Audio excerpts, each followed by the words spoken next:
My test, 1, 2, 3, 4, 5, 6, 7, 8, 9. What's up, everybody? How we doing? My name is Jason Joseph. This, of course, is Play-by-Play with JJ.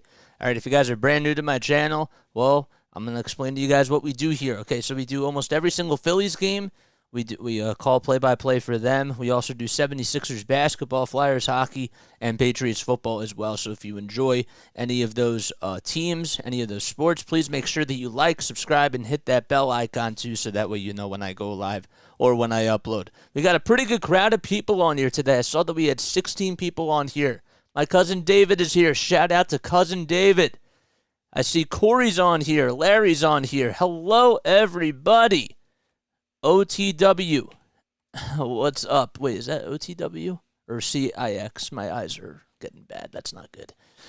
But yes, I hope you're all having yourselves a fantastic day and that you guys are doing well. Hopefully the rain will also continue to stay out of the way too. The Phillies are taking on the New York Mets. The Phillies, they won last night by a score of 5-1.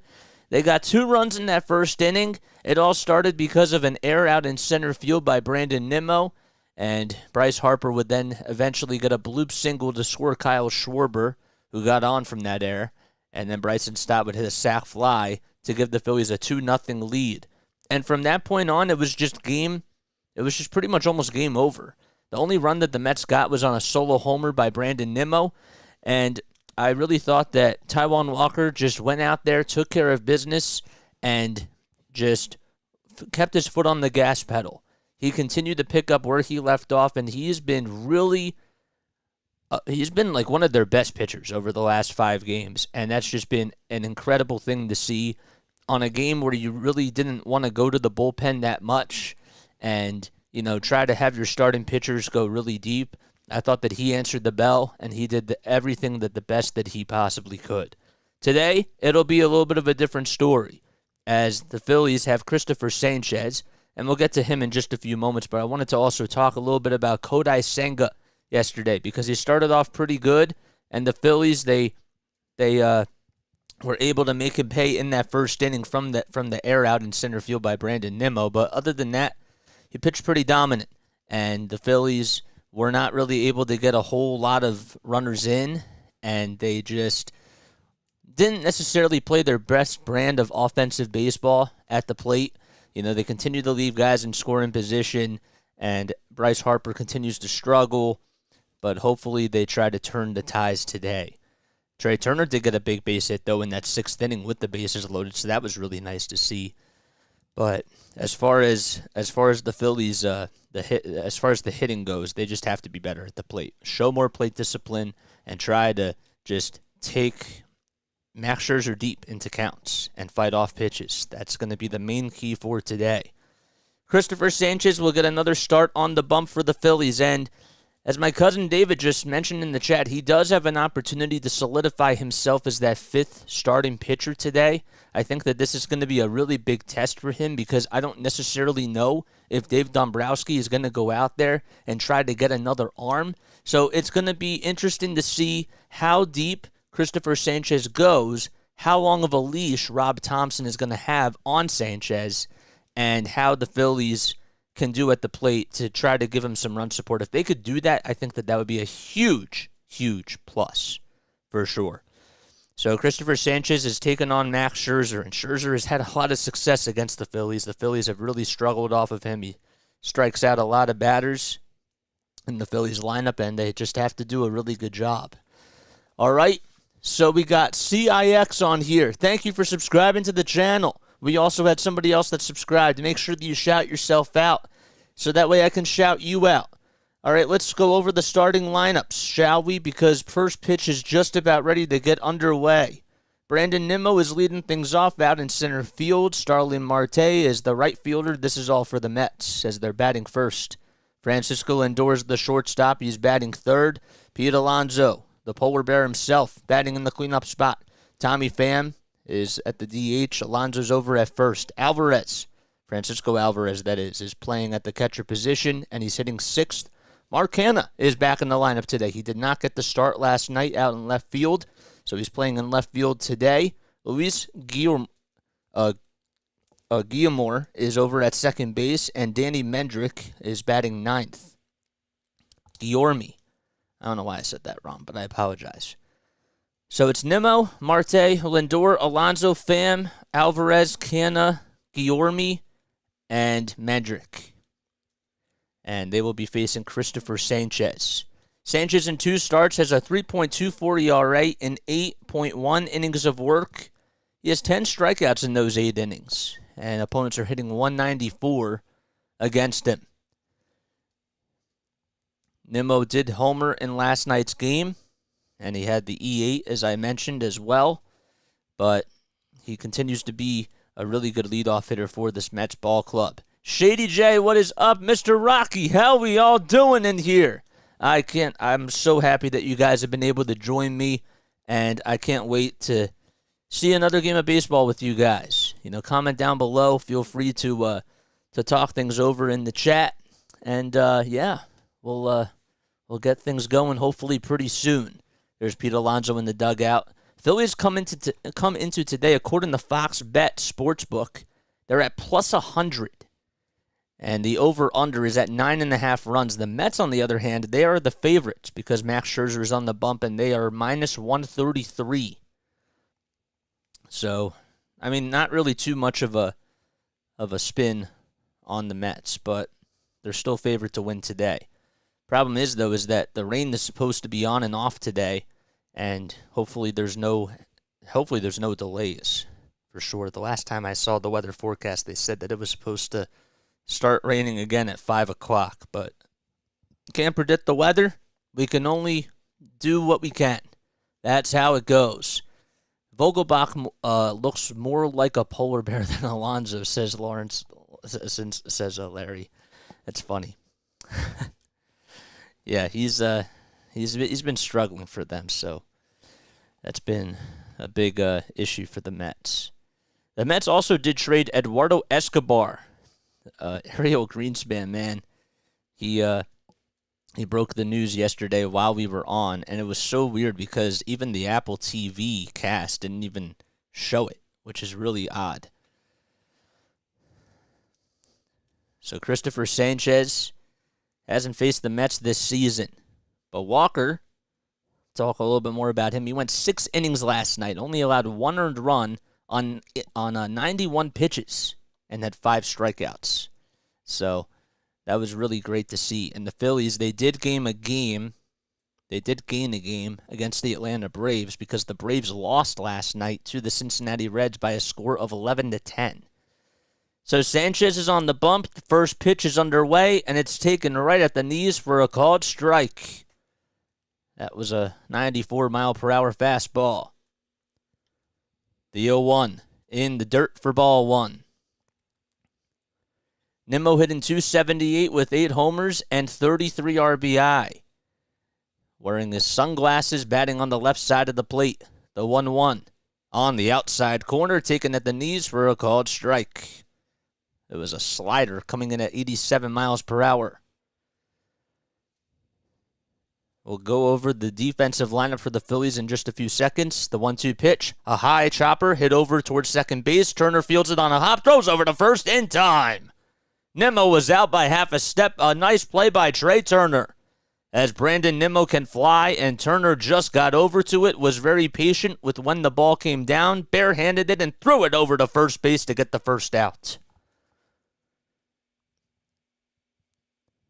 Just a nice play by Trey Turner, and now there's one away as Starling Marte will come up to the plate, the right fielder himself, and he fouls the first pitch off towards the first base side. So behind the plate for the Phillies, we have JT Realmuto on the bump is Christopher Sanchez. Over at first base is Cody Clemens. The second baseman will be Bryson Stott.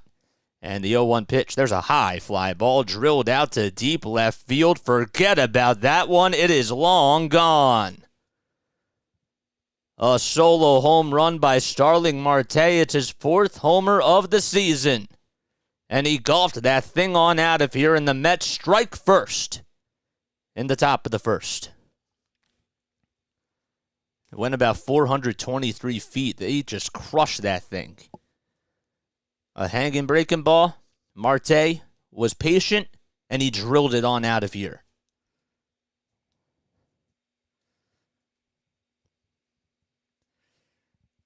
Marte can definitely show some power at times, even though he's been a very good contact hitter throughout his entire career. He flashes the power too. First pitch, inside and low for ball one. As Francisco Lindor comes up to the plate, batting on the right side of the plate. The 1-0, up high for ball two. So, just again, over at first base for the Phillies is Cody Clemens. The second baseman is Bryson Stott. Over at third is Alec Bohm. And the shortstop is Trey Turner. The 2-0 pitch, ground ball back up the middle for a base hit. And Francisco Lindor gets on with a one-out single as Marsh will throw it in to Trey Turner. Back-to-back base hits for the Mets. And Christopher Sanchez, not a good start so far. Next batter up is Pete Alonso, who is tied in first place for home runs with 23. A two-time All-Star, won the Rookie of the Year back in 2019. First pitch, inside. That was a 92-mile-per-hour fastball. So Lindor's over at first base. Nimmo grounded out to Trey Turner. Marte hit a solo home run. Lindor's over at first. He got on with a single. The 1-0, outside. Phillies come into today. They are 39-36 on the season. They do have a 20-13 home record. And have been playing overall pretty good baseball over their last 2 weeks of play. 2-0 pitch. Ground ball hit over to third base. This could be two. The throw over the second. There's one. The throw back to first is in time. A 5-4-3 double play. And that'll do it. But the Mets strike first. They get a solo homer by Starling Marte. And they lead it 1-0 as we go to the bottom of the first. And the Phillies are coming up to bat. Okay. Great. Yes, no spoilers, guys. No spoilers. Thank you for coming on here, everybody, though. I really appreciate it. Make sure you hit the like button, subscribe to the channel, and hit that bell icon, too, so that way you know when I upload. All right, so we go to the bottom of the first inning, and let's go over the Phillies starting lineup as Kyle Schwarber will be leading things off. He's out in left field again. Trey Turner is over at shortstop, batting second. Castellanos hitting in the 3 spot out in right field. Harper will DH, batting in the cleanup spot. Behind the plate is JT. He's hitting 5th. Bryson Stott, the second baseman, is batting 6th, and Alec Bohm goes over to third base today and will be batting 7th. They said that that was weird, though, because it looked like it was Edmundo Sosa, so maybe they made a lineup change at the very last second.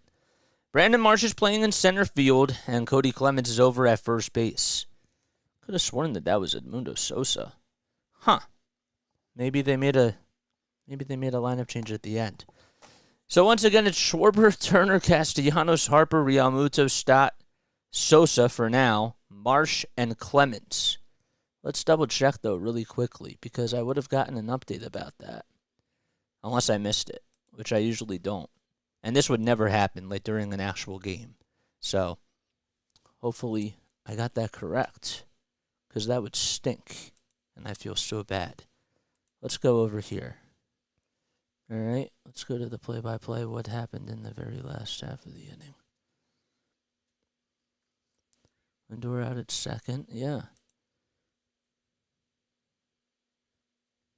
No, Bohm's over at third. Okay, well, I screwed that up. Okay, so Max Scherzer's on the bump. Apologize about that. And the first pitch to Schwarber is taken on the inside corner of the plate for a called strike.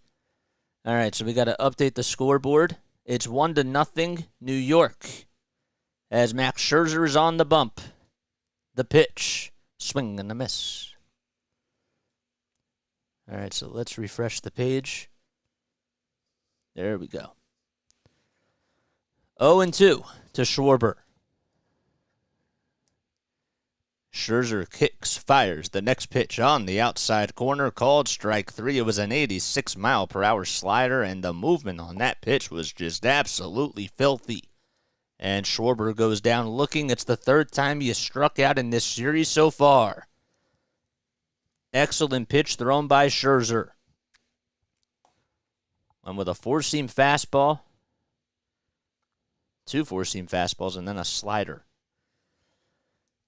So we'll get to Max's stats in just a few moments as Trea Turner fouls the first pitch off. The crew chief for today, we got Brian Walsh behind the plate. Eric Backus is the first base umpire. Over at second is Doug Eddings. And the third base umpire is Mike Estabrook, who was the home plate umpire in last night's game. The 0-1, inside and low. Good take by Turner. So Max Scherzer is now 38 years old, and he'll be 39 on July 27th. 1-1 strike to Trea Turner, his former teammate, out in Washington and in L.A. The pitch outside for ball 2. Scherzer from St. Louis, Missouri. He went 8 innings in his last start, only allowed 1 earned run, and it was on a solo homer, and he struck out 8 batters. The 2-1 pitch to Turner is popped up out to right field. Marte gets underneath it, only takes about 2 steps to home plate, and he catches it for the second out.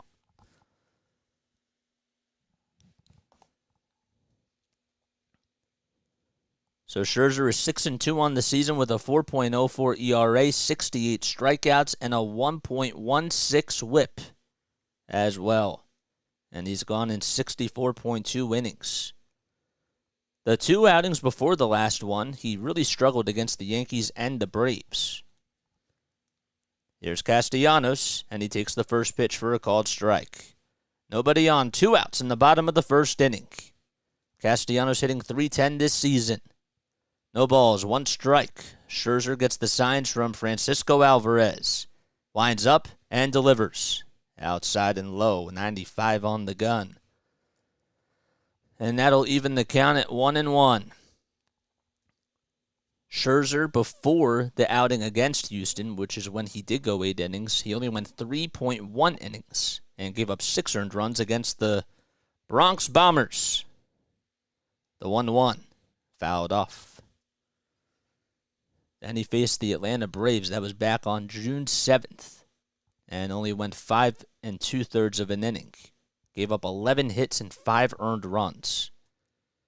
1-2 pitch, line drive over the head of the third baseman out into left field, and it's bobbled by Canna, but it doesn't go too far in front of him, and Castellanos stays put at first. A 2-out single by Nick Castellanos as the ball was thrown in towards Francisco Lindor.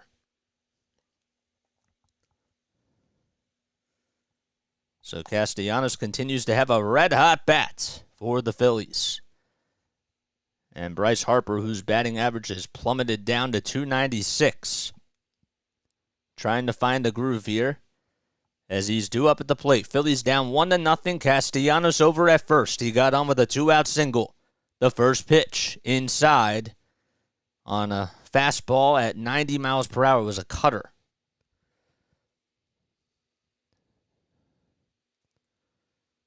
One ball, no strikes to Harper. Scherzer gets the signs, and the pitch, swing and a miss. Harper did get ejected in last night's game after calling balls and strikes with Mike Estabrook. That was later in the game. 1-1. The pitch on the inside corner. The throw back over to first base is not in time, though, by Alvarez. So it was called a strike. Alvarez threw it back over to first base to catch Nick Castellanos, and Nick Castellanos just got back in there safely.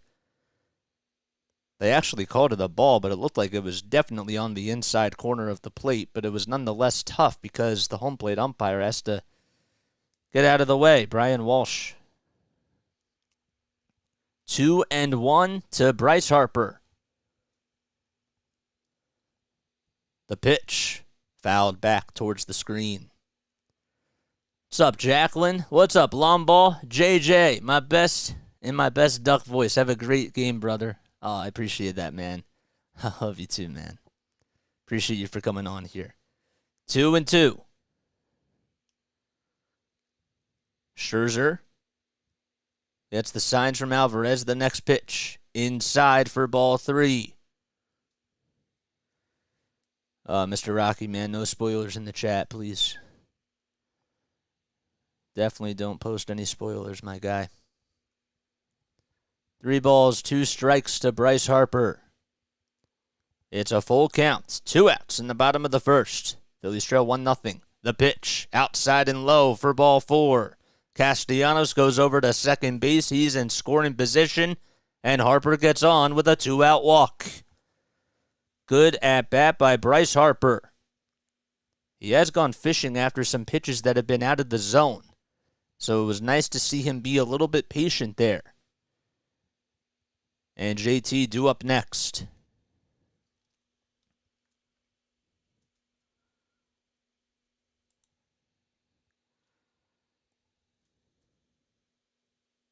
Scherzer started off his career with the Arizona Diamondbacks in 2008.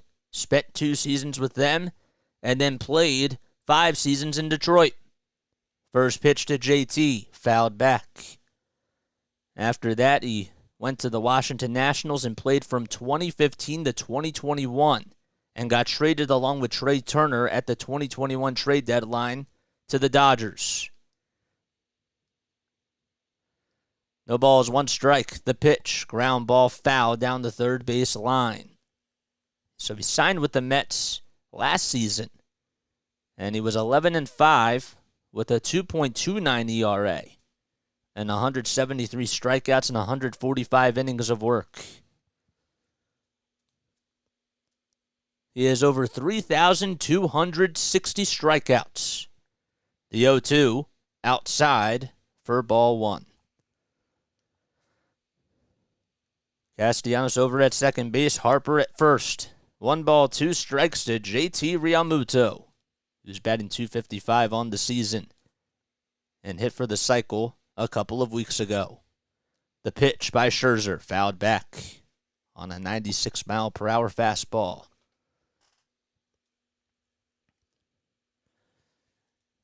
The Mets strike again. Hello, how you doing, man? Thanks for coming on here. I really appreciate it. On deck is Bryson Stott for the Phillies. Scherzer looks back at second base. Now gets the signs from Alvarez. 4 seconds left on the pitch clock. Scherzer kicks, fires the pitch. Swing and a miss. A breaking ball that JT Realmuto went fishing after, and it went out of the strike zone. And the side is retired. No runs. 2 men left. We go to the top of the second inning as the Phillies trail 1-0 at the bank.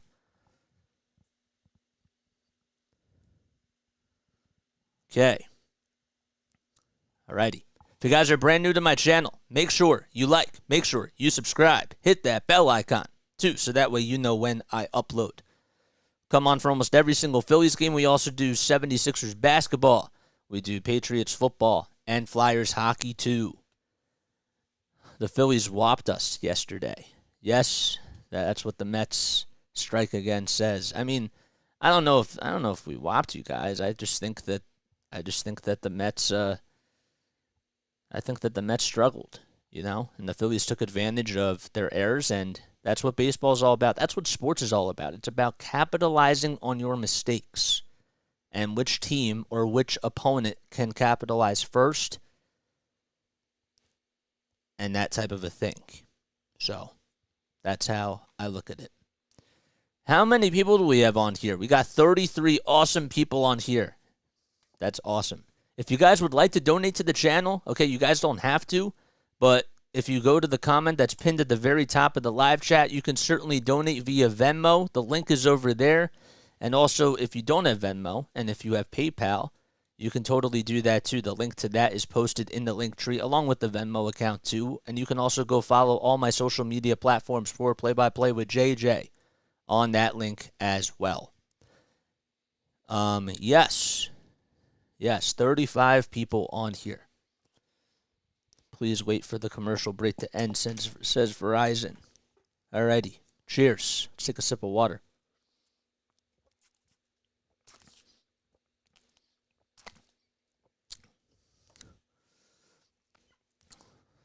All right, cool. All right, top of the second inning we go. Hopefully Christopher Sanchez will have a better inning. as he gave up a solo homer to Starling Marte with 1 out in the top of the first. First pitch to Tommy Pham is on the inside corner. It's Pham, Alvarez, and Canna that are due up. Pham hitting .255 with 7 homers and 28 runs batted in. The 0-1, ground ball foul down the third base line. So there is Alec Bohm. Mets have been struggling over their last 10 games. But Tommy Pham has been a bright spot. He's hitting .305 in the month of June with 4 homers. The 0-2. On the outside corner, called strike 3, and Tommy Pham goes down looking. 1 away.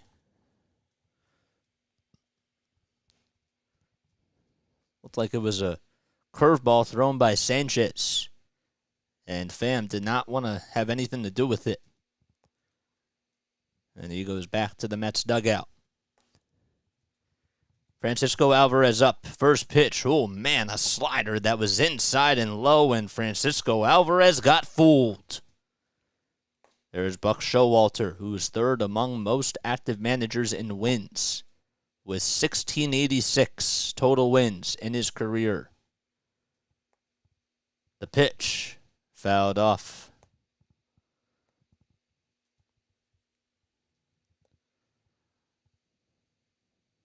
0-2.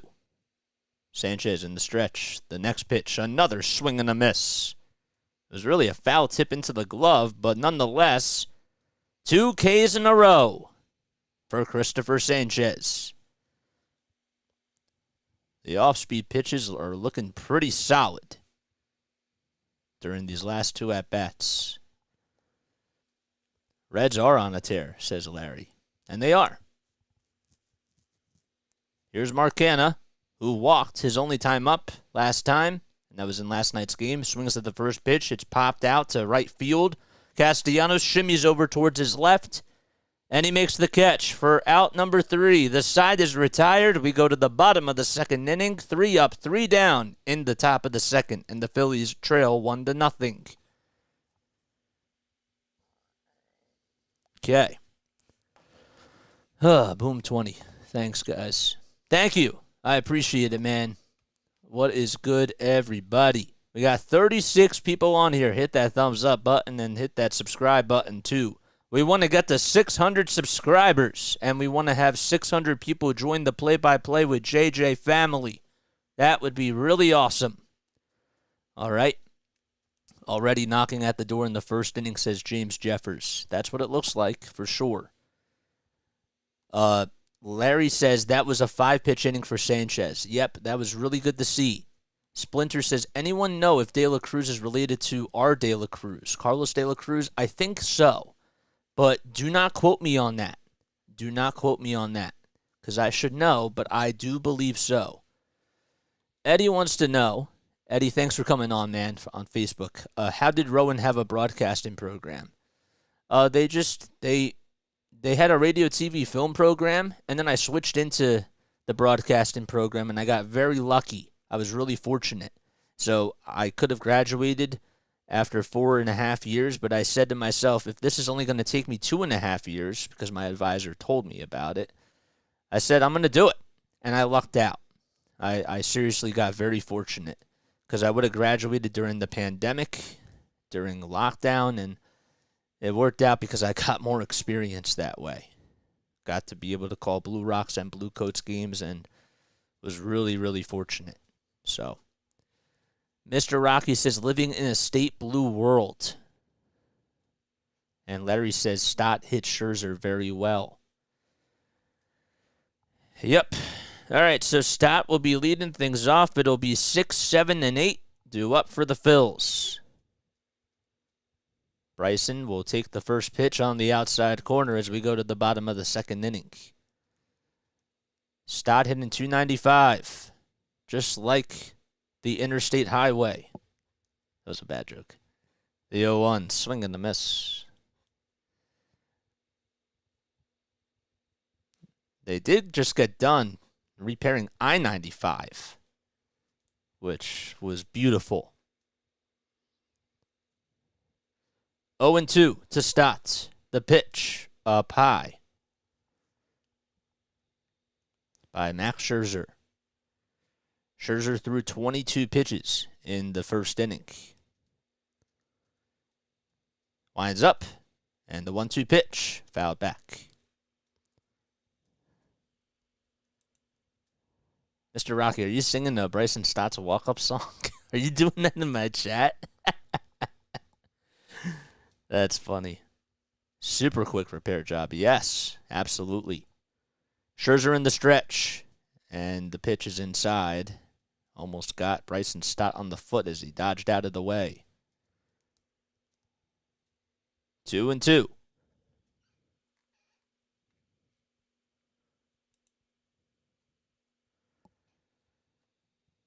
Scherzer winds up the 2-2 pitch. Swing and a miss on a curveball that was inside and in the dirt. And it's the third strikeout for Max Scherzer. So he struck out Realmuto to end the first, and he strikes out Bryson Stott to start the bottom of the second inning. Splinter says, I see DeGrom is doubtful to ever return. Yes. Unfortunately.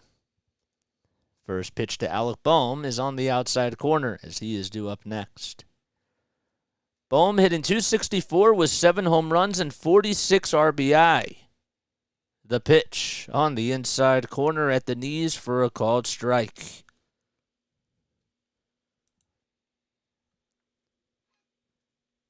Boehm is 6 for 19 lifetime-wise against Scherzer with an RBI. All 6 of his hits have been singles. The 0-2. Swing and a miss. Boehm did not check his swing, and that's the 4th strikeout for Mad Max Scherzer.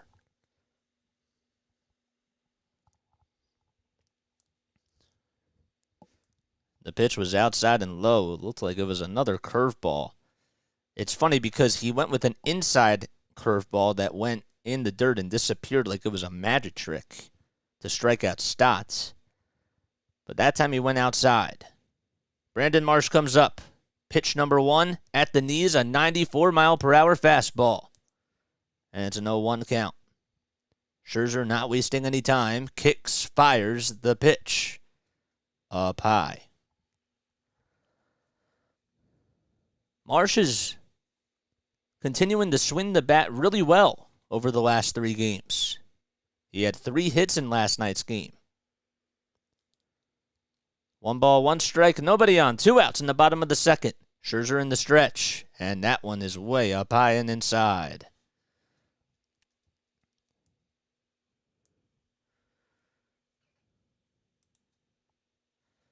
Mets were expected to be one of the top teams in the NL East. So they have been not living up to par with that. The 2-1 at the knees again for a called strike. But Scherzer has been doing a good job overall, even though I mentioned that the 2 outings before his previous one he struggled. 2 balls, 2 strikes. The pitch up high and outside on another fastball. Cody Clemens waits on deck. Who's hitting 232, I should say. Payoff pitch coming up. Scherzer in the stretch. And the pitch popped up out to shallow left field. Canna has to go back, though, a little bit as the wind is carrying it. And he does make the catch as the ball comes down. And the side is retired again. 1-2-3 go the Phillies. And we go to the top of the 3rd inning. Phillies trail 1-0 against New York. All right, guys. If you guys are new to my channel, don't forget to like, don't forget to subscribe, hit that bell icon too so that way you know when I upload.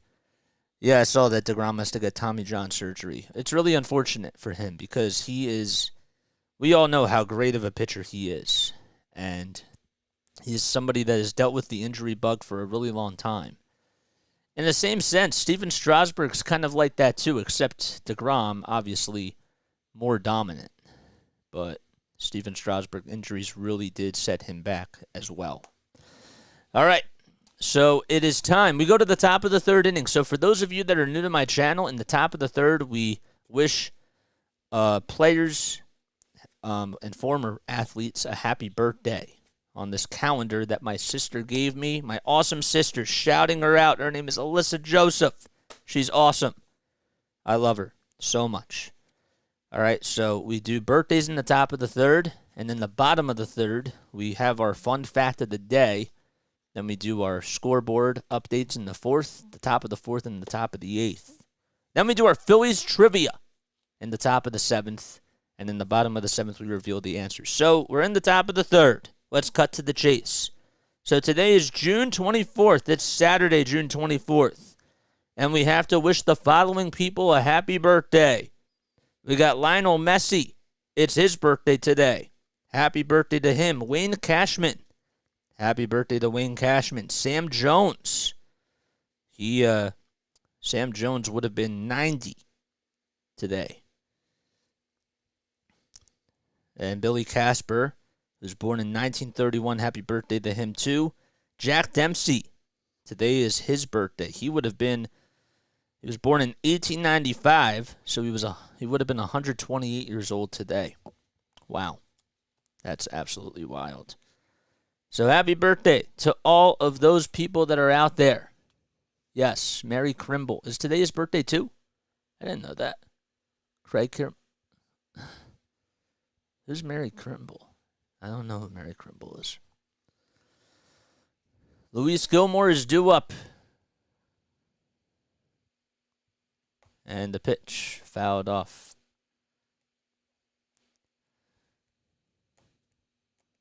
What's up, Michael Williams? What's good, dude?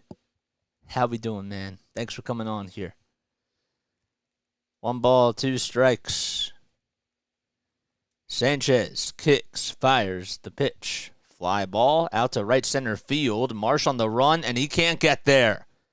And it's going to go all the way towards the wall.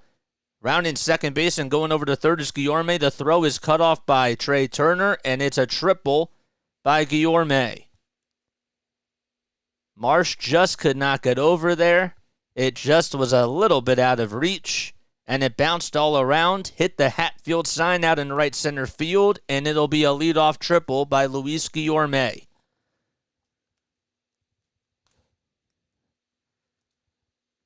Just out of reach. Didn't want to slide for it, nothing. But it's a leadoff triple in the top of the third. Danny Mendrick is up. And he takes that one outside. He's 29 years old from Rochester, New York. Stands at 5'10", and he's making his season debut for the Mets here. The pitch up high. Oh, boy. Nobody out. A runner on over at third base.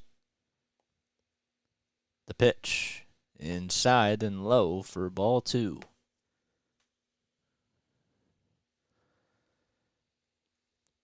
Phillies also play tomorrow afternoon at 1:35 p.m. Eastern Time. 2 balls, 1 strike. Sanchez in the stretch. And that pitch is fouled off. Something that I'm trying to be a little bit more cognizant of as I practice doing this is how often I say the word pitch, but also not to focus on it too much because I'd like to vary my terms a little bit. 2-2, grounded foul. But that just comes with reps. It's like working out. It's the same exact thing. I want to go to the batting cage. This is my batting cage. This is my lab. Except you guys are in it. 2-2. Ground ball over to shortstop. Turner looks over to home plate, and the runner stays over at third. The throw over the first, though, is in plenty of time.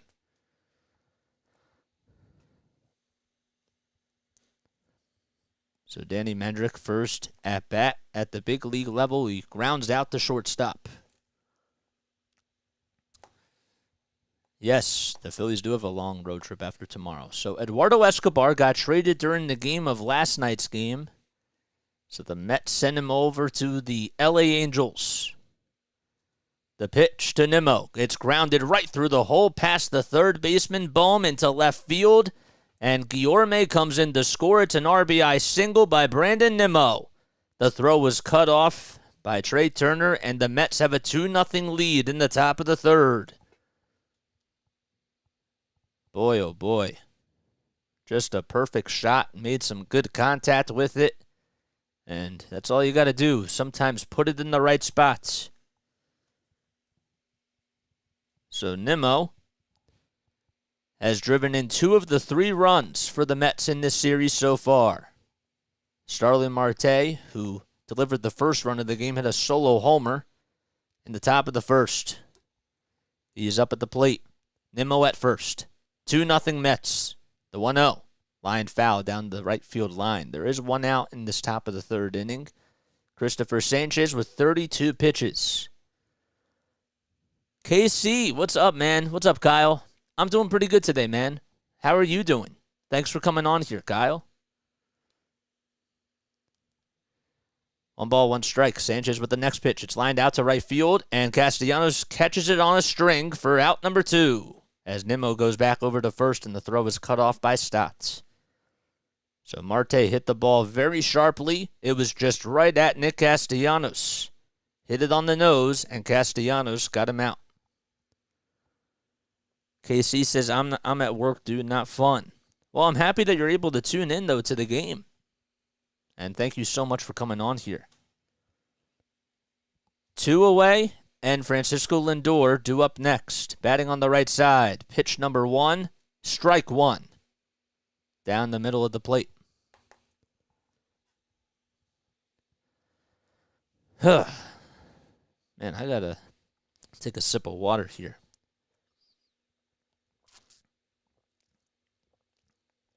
JT had something in his eye. I don't know what it was. Maybe it was a piece of dirt or something, but time is called. So we have a little bit of some time to spare here. KC says, yes, I'm a security guard. Just sit on my phone the whole shift. Yeah, but you're on your toes, though, just in case something happens. So that's a really important job, man. It is. I give you a lot of respect for that. No balls, 1 strike. And the pitch down low for ball 1. So Lindor is 1 for 1 today. Singled right up the middle his last time up. 1-1. The pitch down low. A curveball at 79 miles per hour. Lindor takes it all the way.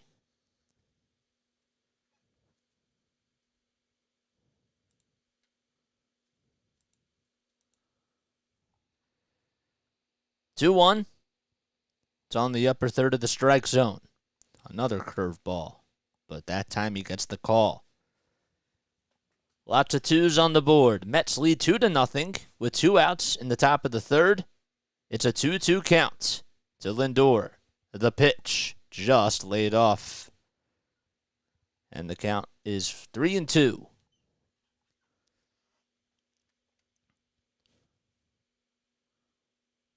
Phillies trying to get out of the inning. Mets were able to get another run thanks to an opposite field RBI single by Brandon Nimmo. The payoff pitch by Sanchez. Fouled off. It was fouled off of Lindor's left foot. I think it actually hit the shin guard first and then ricocheted off the shin guard and hit the left foot. But he takes a step out of the batter's box and he'll get back in there. Phillies wearing their dark blue hats with the red cap and the red logo. Payoff pitch. Fouled off again. The Mets are still wearing their same uniforms as they did last night.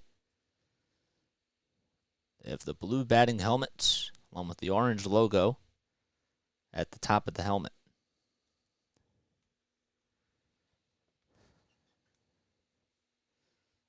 Three and two. Sanchez kicks, fires the payoff pitch. Line drive out to left field. Caught by Schwarber.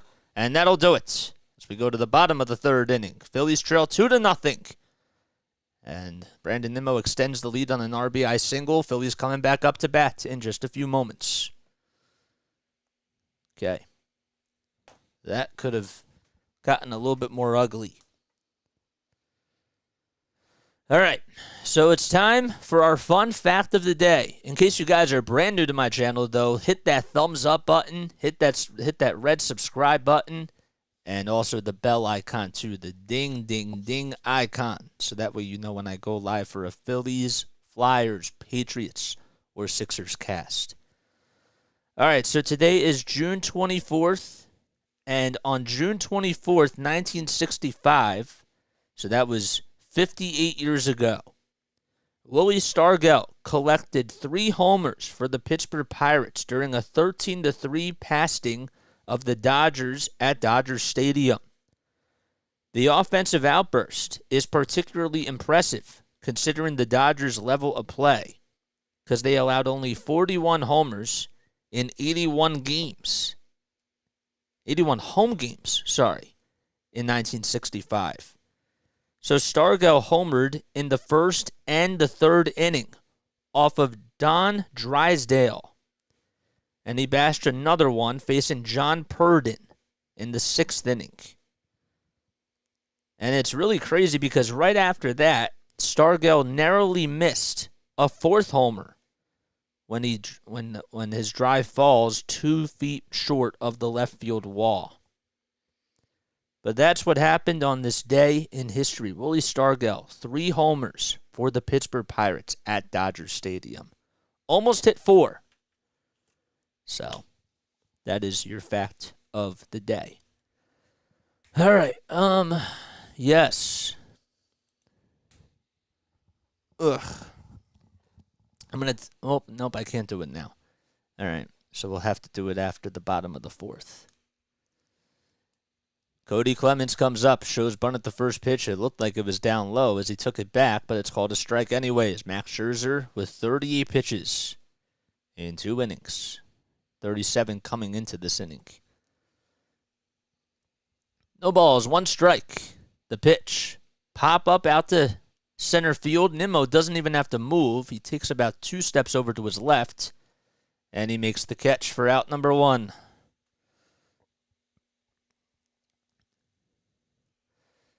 Willie Stargell and Dandy Don Drysdale were both great, says Splinter. Yes. They were. I didn't get obviously, I was not even close to being alive when they were playing, but I've heard really good things about them. Pronounced Stargell. Stargell?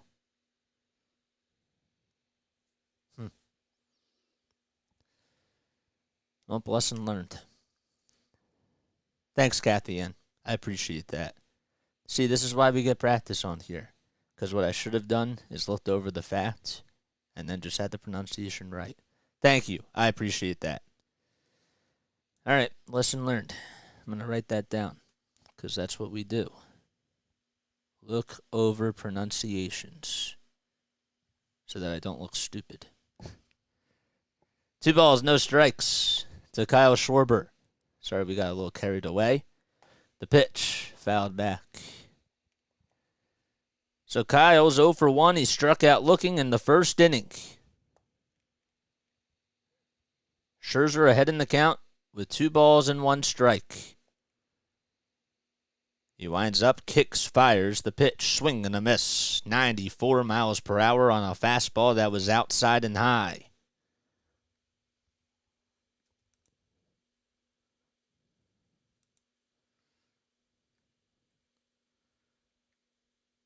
Schwarber has 50 hits and 270 at-bats coming into today. The 2-2 pitch. Ooh, it looked like it was on the inside corner at the knees, but it was called a ball.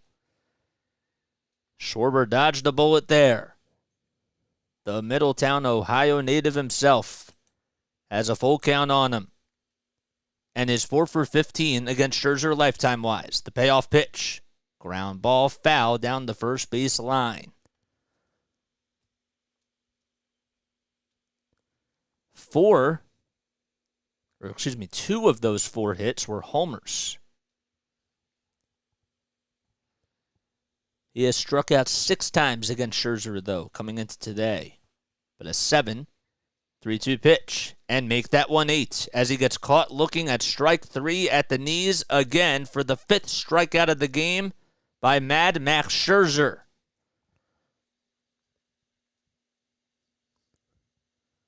Two gone in the bottom of the 3rd. Scherzer, when facing teams their first time, hitters are batting .211 against him with a .624 OPS. First pitch to Trey Turner is swung on and missed. The second time that they're facing him, they're hitting .217, and the OBP is higher. But the third time that he has to go through the lineup, teams are hitting .351 off of him. The 0-1, fouled back.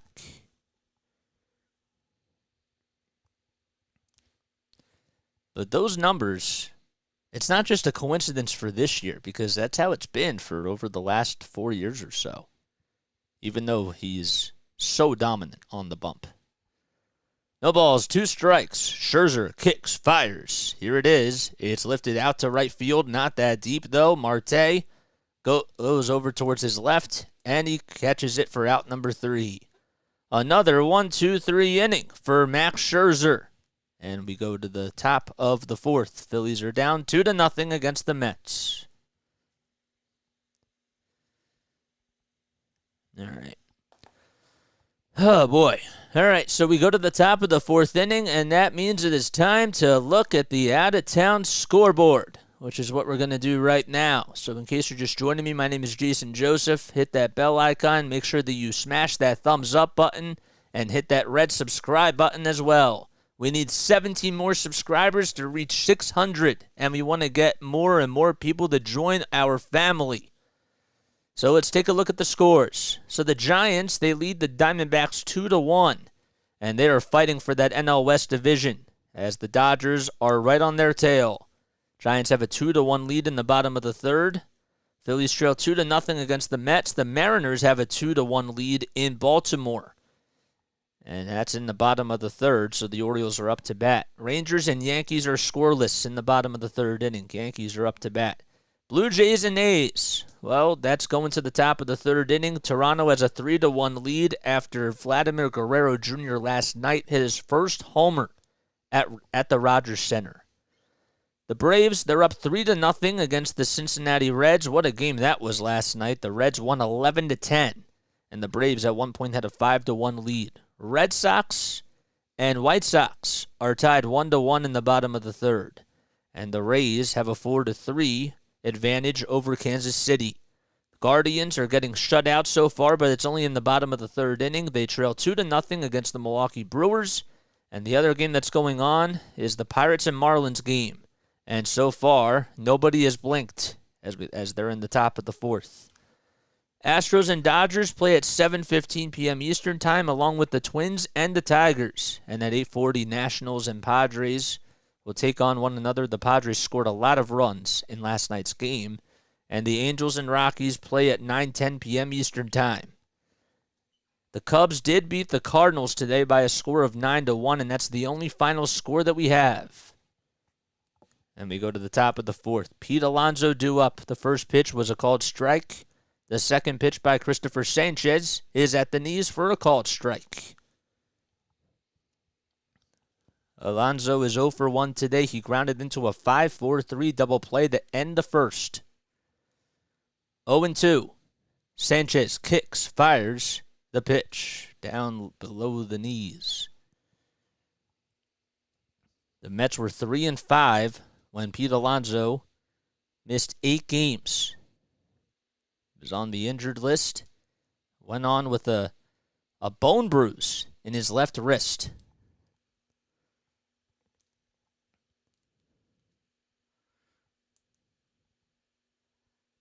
The pitch, just a little bit down low. Fibach says the plasma residue that remains after a supernova. Star gel. It's cool. 2 balls, 2 strikes. Sanchez kicks, fires. The next pitch that's lifted out to right center field. It's going to be a tough play for Marsh, but he makes the catch right towards the out-of-town scoreboard and makes up for the leadoff triple that he allowed to start off the top of the third.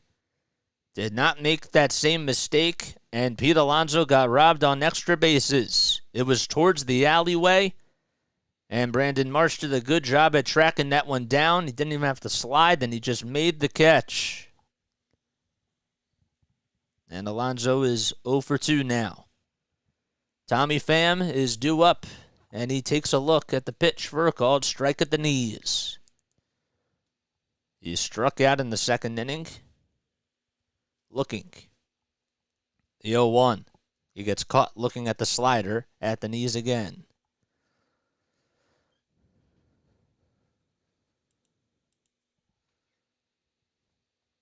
No balls, 2 strikes. Sanchez winds up and delivers inside and low.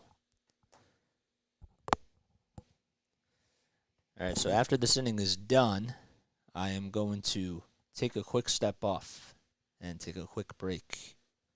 1-2 to Pham. Ground ball foul down the third base line, and it goes over towards the dugout. There's Rob Thompson, the Phillies manager, who overall has to be happy with how his ball club has been playing over the last 2.5 weeks or so, even though they lost 2 to the Braves. The 1-2. Inside.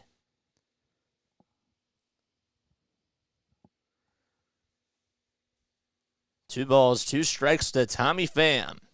The pitch. Fly ball out to left field. The wind is carrying it, but Scoreboard goes all the way towards the line and makes the catch right near the track. And Tommy Pham is retired as there's 2 away. So the Mets, in case you're just joining us, have scored 2 runs thanks to a solo homer in the top of the first by Starling Marte. And then they added another run in the top of the third on an RBI single by Brandon Nimmo. Luis Guillorme would score. Alvarez comes up, and he lays off the first pitch. Alvarez had a very hot May, but he swings and misses at the second pitch. He has 12 homers on the season along with 25 RBI, and he's hitting .228. Sanchez at the belt and the pitch below the knees and in the dirt for ball 2. There are a lot of Mets fans. That's great. 2 balls, 1 strike in the top of the 4th inning. 2 outs, nobody on. Sanchez kicks, fires, and that pitch is hit out to right field. It's popped up. Castellanos tracks it down, stops, and makes the catch for the third and final out of the inning. 1, 2, 3 go the Mets. And we go to the bottom of the 4th. Phillies still down 2-0 on only 1 hit today. All right, guys, we're going to take a quick step off, but make sure that you hit that thumbs up button and like and subscribe. I got to stretch and I got to take a quick sip of water, but I'll be right back in just a few moments.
Okay, here we go. No balls, one strike to Nick Castellanos. The pitch by Scherzer is inside for a ball.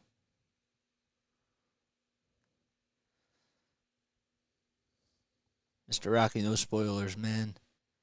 The 1-1 pitch to Castellanos. That ball is drilled and crushed out to deep center field. That ball is going back to the track, to the wall. It's gone! A solo homer by Nick Castellanos, and the Phillies are on the board. They now trail 2-1.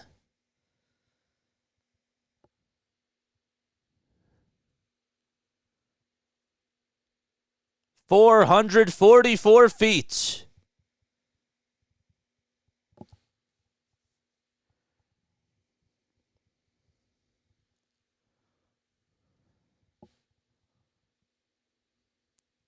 That thing was punched out to center field, and it was long gone. All right, Mr. Rocky. That was the third time I warned you, man. I'm going to have to put you in the timeout, dude. I'm sorry. Bottom of the fourth inning.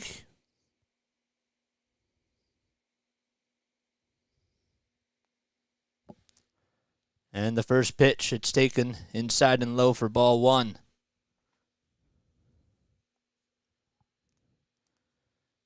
The 1-0 pitch, it's up high for ball two. And that was the third time. So,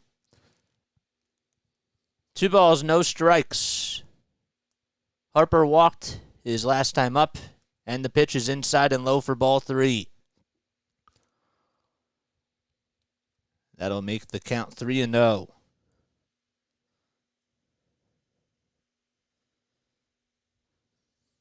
All right, so solo homer by Nick Castellanos. 3 balls, no strikes. The pitch to Harper. Swing and a miss. It was on a fastball down the heart and the soul of the plate.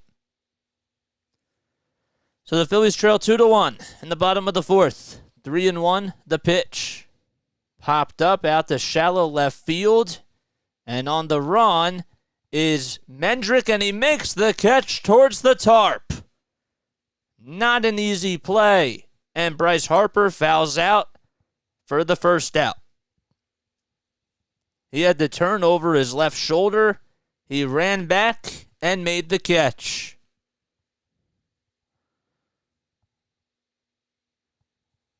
So Max Scherzer, who's on the mound, signed a 3-year, $130 million contract last year.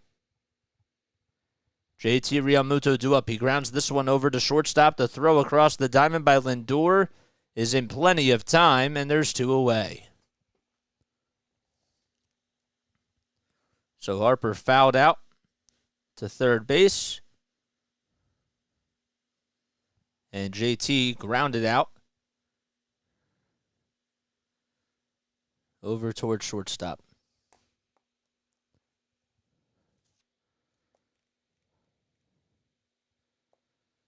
First pitch, it's taken at the knees for a called strike. 0-1. Scherzer kicks, fires. The pitch to Stott, fouled back.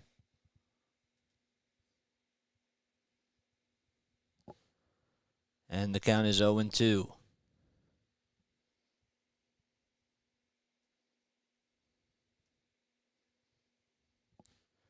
Two outs, nobody on. The 0-2 pitch by Scherzer's fouled back again.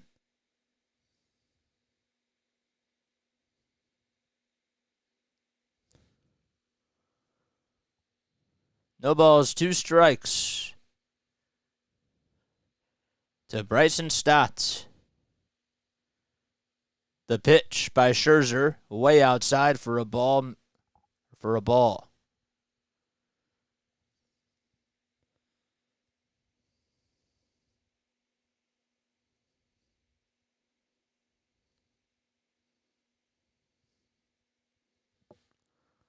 One ball, 2 strikes to Stott, and the next pitch is fouled back.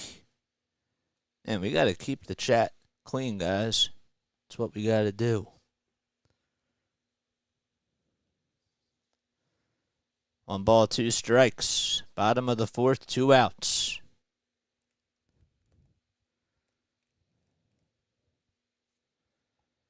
And Stott steps out of the batter's box.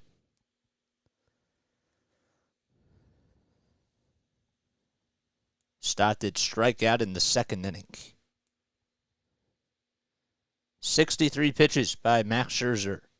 3 seconds left on the pitch clock. He winds up and throws the 1-2.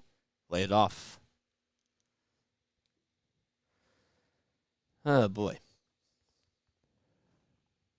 Alec Boehm is waiting in the on-deck circle. The sun has come out. 2-2 pitch, ground ball foul down the first base line, and it goes towards the Phillies dugout. Bryson Stott from Las Vegas, Nevada.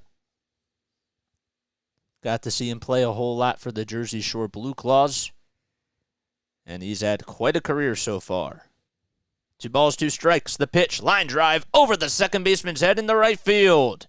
And Marte plays it on a hop, and he throws it in towards the cutoff man, and Bryson Stott pulled that thing out of his hat. The pitch was inside, and he drilled that thing out to right field, and he's over at first.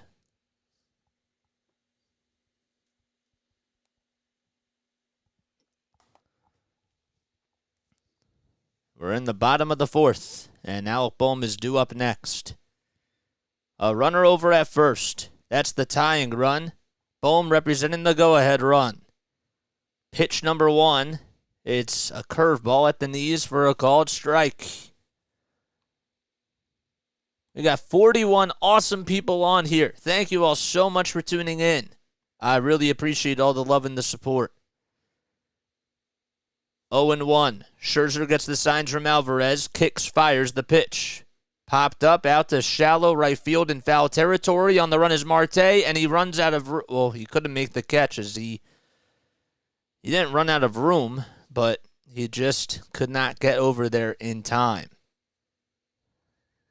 Alonso got called off by Marte, and it hit the track area. 0-2. As Boehm stays alive, 68 pitches.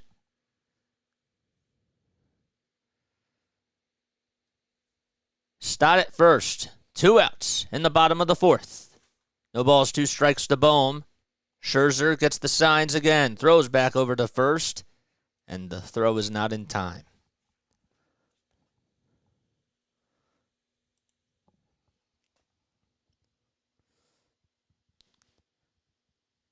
Coming into today, the Mets are 8-4 in the 12 starts that Scherzer has pitched. No balls, 2 strikes. Scherzer kicks, fires, and the slider is outside and low.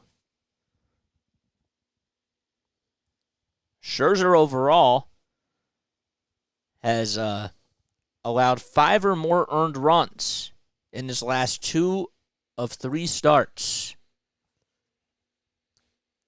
1-2 to Boehm. The pitch down low for ball 2. The throw over the second base, though, is not in time. It gets past Lindor, but not too far away. Stott stays put over at second base as Nimmo was just playing really shallow and was able to get over there in plenty of time. Guillorme had that one go through his glove, but he would have been safe.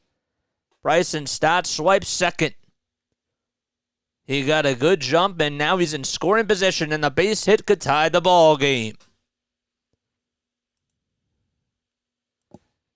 2-2 to Alec Boehm with 2 outs. Phillies trail 2-1. The pitch, foul ball down the right field line, and it will find the seats. Stott just stole his 13th base and is now tied with Trey Turner with most stolen bases on the ball club. 2-2 still. Scherzer kicks, fires, and that pitch is laid off by Boehm. It was outside and low, so it was an 0-2 count, is now a full count to Alec Boehm. A base hit could tie this baby up against the Mets. And a swing of the bat could also give the Phillies the lead as well. Lots of suspense here. Can the Phillies get on? Payoff pitch coming up by Scherzer. Here it is. Swinging a ground ball over to shortstop. Fielded on out by Lindor. The throw over the first is in plenty of time, and the side is retired. No runs. One man left. It's Bryson Stott, who's left in scoring position. The Phillies do get a run, though, on a solo homer by Nick Castellanos out to dead center field. They trail 2-1, though, as we go to the top of the fifth.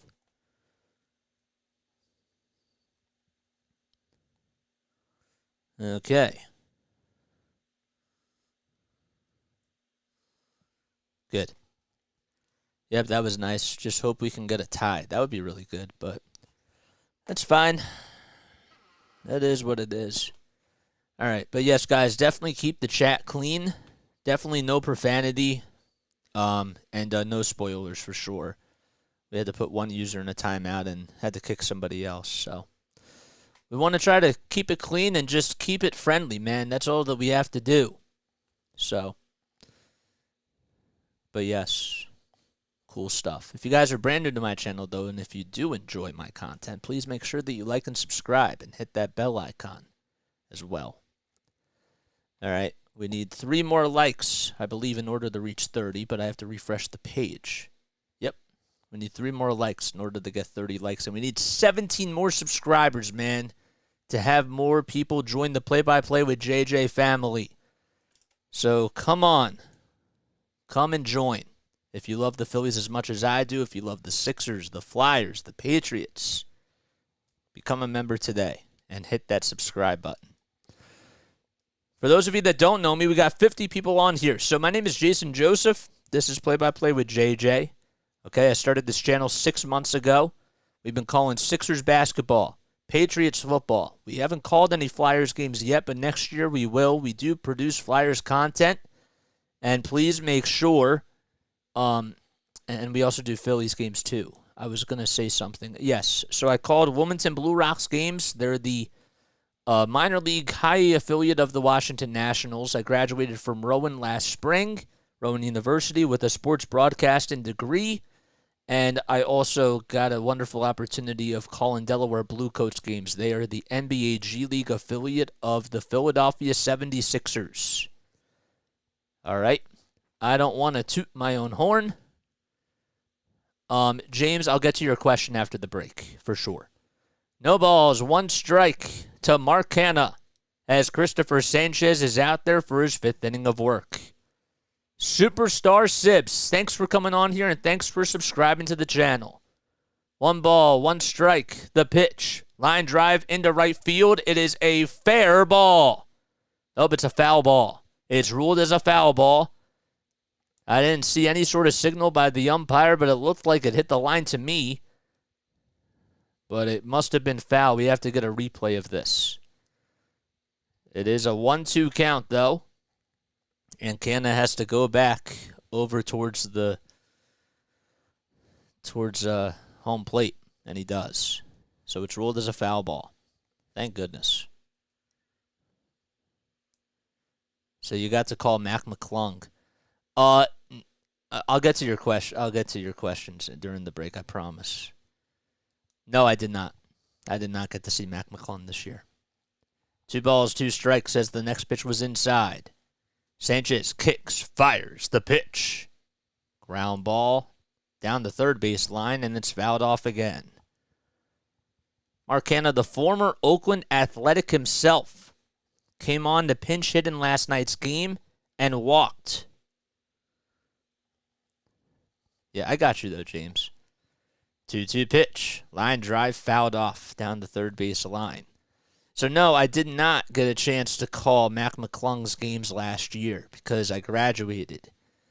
And the one guy who was a pioneer broadcaster with me and 2 other people was a freshman when the program started. And I was a junior. So we got to see that. 2-2, fouled off. The Bluecoats made it to the NBA G League Finals 3 times. Well, they made it 2 times while I was there. They lost both of those times.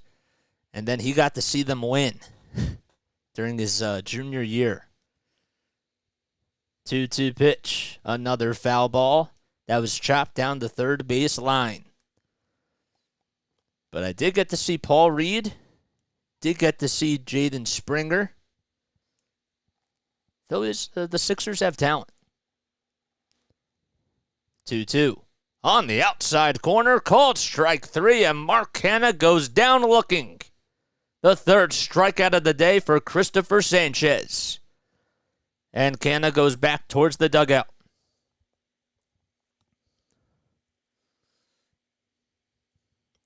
Okay. That was nice. I have to catch up with what I did.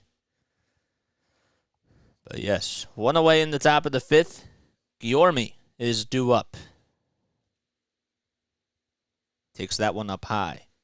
Guillorme got on with a triple to start off. The top of the 3rd. The 1-0. Up high again for ball 2. 67 pitches for Christopher Sanchez, and he's allowed 2 runs so far. The pitch on the upper third of the strike zone, a 92-mile-per-hour fastball. Somebody is getting loosened up in the bullpen. It is Junior Marte. The 2-1 by Sanchez. Ground ball foul. And it just goes into the batter's box, and the count is 2-2. B-ball Paul, yes, got to see his G League MVP season when they were playing in the bubble. That was nice. 2 balls, 2 strikes.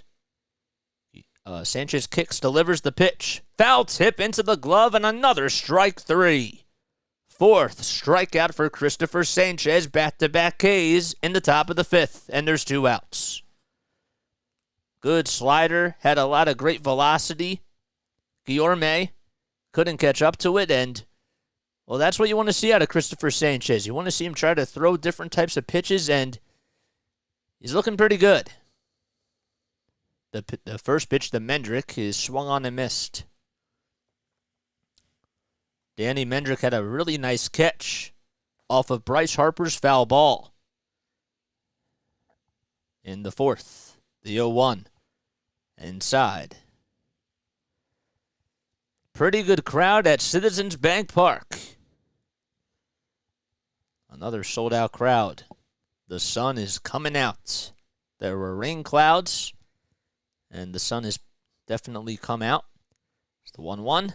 Line drive into center field. Caught, though, by Marsh for out number 3. That's now the second 1-2-3 inning. The third, I should say, 1-2-3 inning. As we go to the bottom of the 5th inning. Phillies still trail 2-1. Okay. Let me make sure that I had this correctly. Okay. All right, let's go back to this. Nope, it was this one. All right, guys, please make sure that you like, subscribe, hit that bell icon, too, so that way you know when I upload or whenever I go live. How many people we have on here? We got 30 likes, which is awesome. We got 41 people. All right, so that is awesome. No spoilers. Gabe, that wasn't a spoiler, dude. That was that was another game. So he's good. He's fine. So you didn't know, but yes, he's fine. It's this game. They're not playing against Atlanta. So that is totally fine.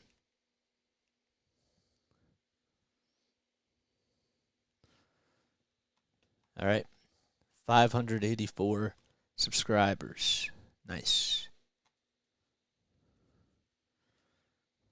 Hopefully you heard my message, Gabe.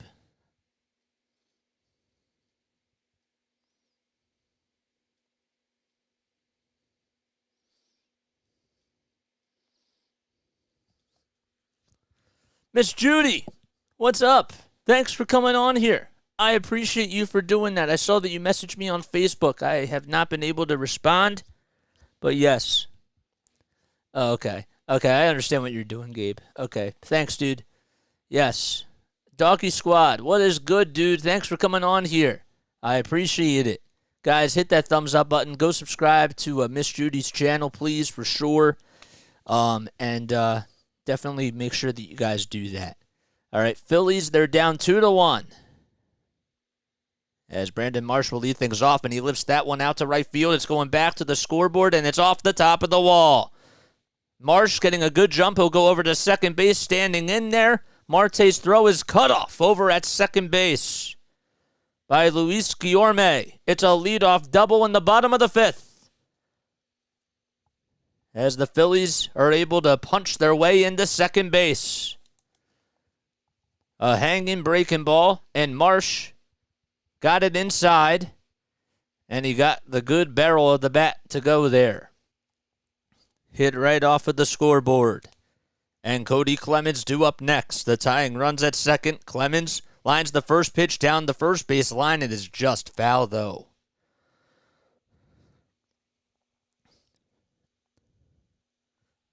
Scherzer's getting a little bit shaky now, though.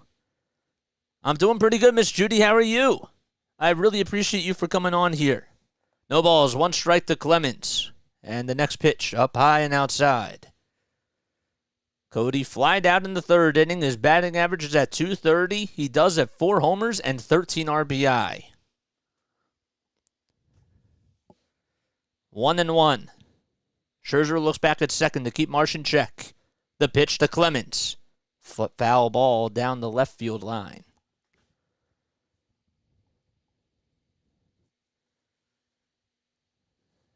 The weather is starting to get really nice in Philadelphia at Citizens Bank Park.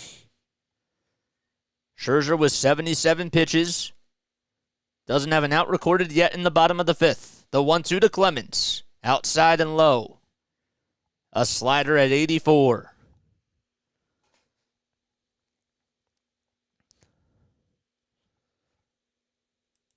Can the Phillies try to tie this baby up? 2 balls, 2 strikes to Cody Clemens. Scherzer with the pitch. Popped up towards shallow center field. Marsh on the run, calls off the left fielder Canna and makes the catch. And there's one away. Staying put at second is Marsh. The Cubs and the Cardinals playing in the London series this year. The Phillies and the Mets, they will play in the London series next year. Cubs won by a score of 9-1. So that will be really nice to see. Hopefully we'll be able to do that if we're still on here, which hopefully we will be. Here comes Kyle Schwarber, and we took a look at a good pitch. It was a slider at the knees for a called strike. The Mets and the Phillies are playing on June 8th in the London series, and that will be on Fox next year. 0-1, Scherzer kick steals, and that pitch was way up high and inside. Buck Showalter wearing his sunglasses in the Mets dugout. The longtime manager here in the majors. His third year, though, with the Mets.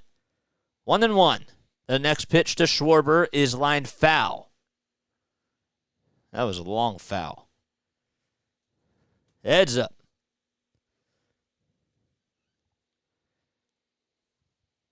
When it comes to the third time, Max Scherzer faces the lineup. Hitters are hitting .353 off of him, as I mentioned before, with a 1.162 OPS. Marsh at second base on the first pitch of the inning. He doubled out to right field. He's over at second with 1 out in the bottom of the fifth. 2-1 New York. 1-2 pitch by Scherzer. It's inside and low.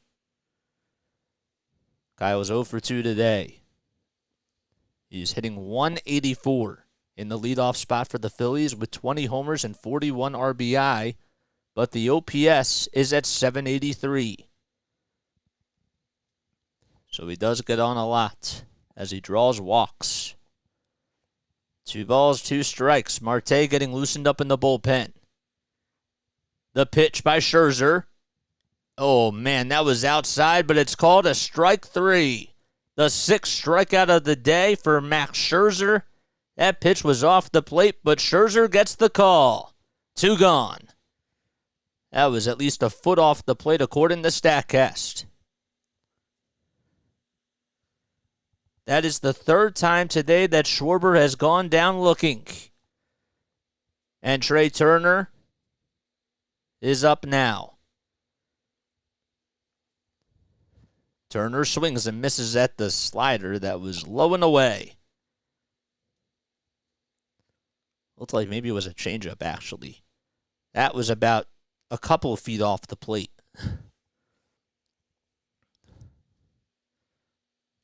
Martian scoring position. He led the inning off with a double as Scherzer takes the slider low and away. Trea's 0 for 2.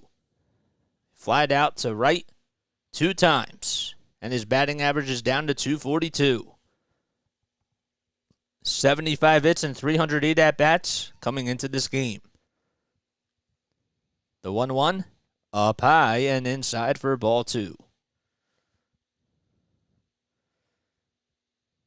You take a look at the batting averages from 2015 to 2022 and the OBP and the OPS. His career numbers, and his numbers are just lower with the Phillies so far.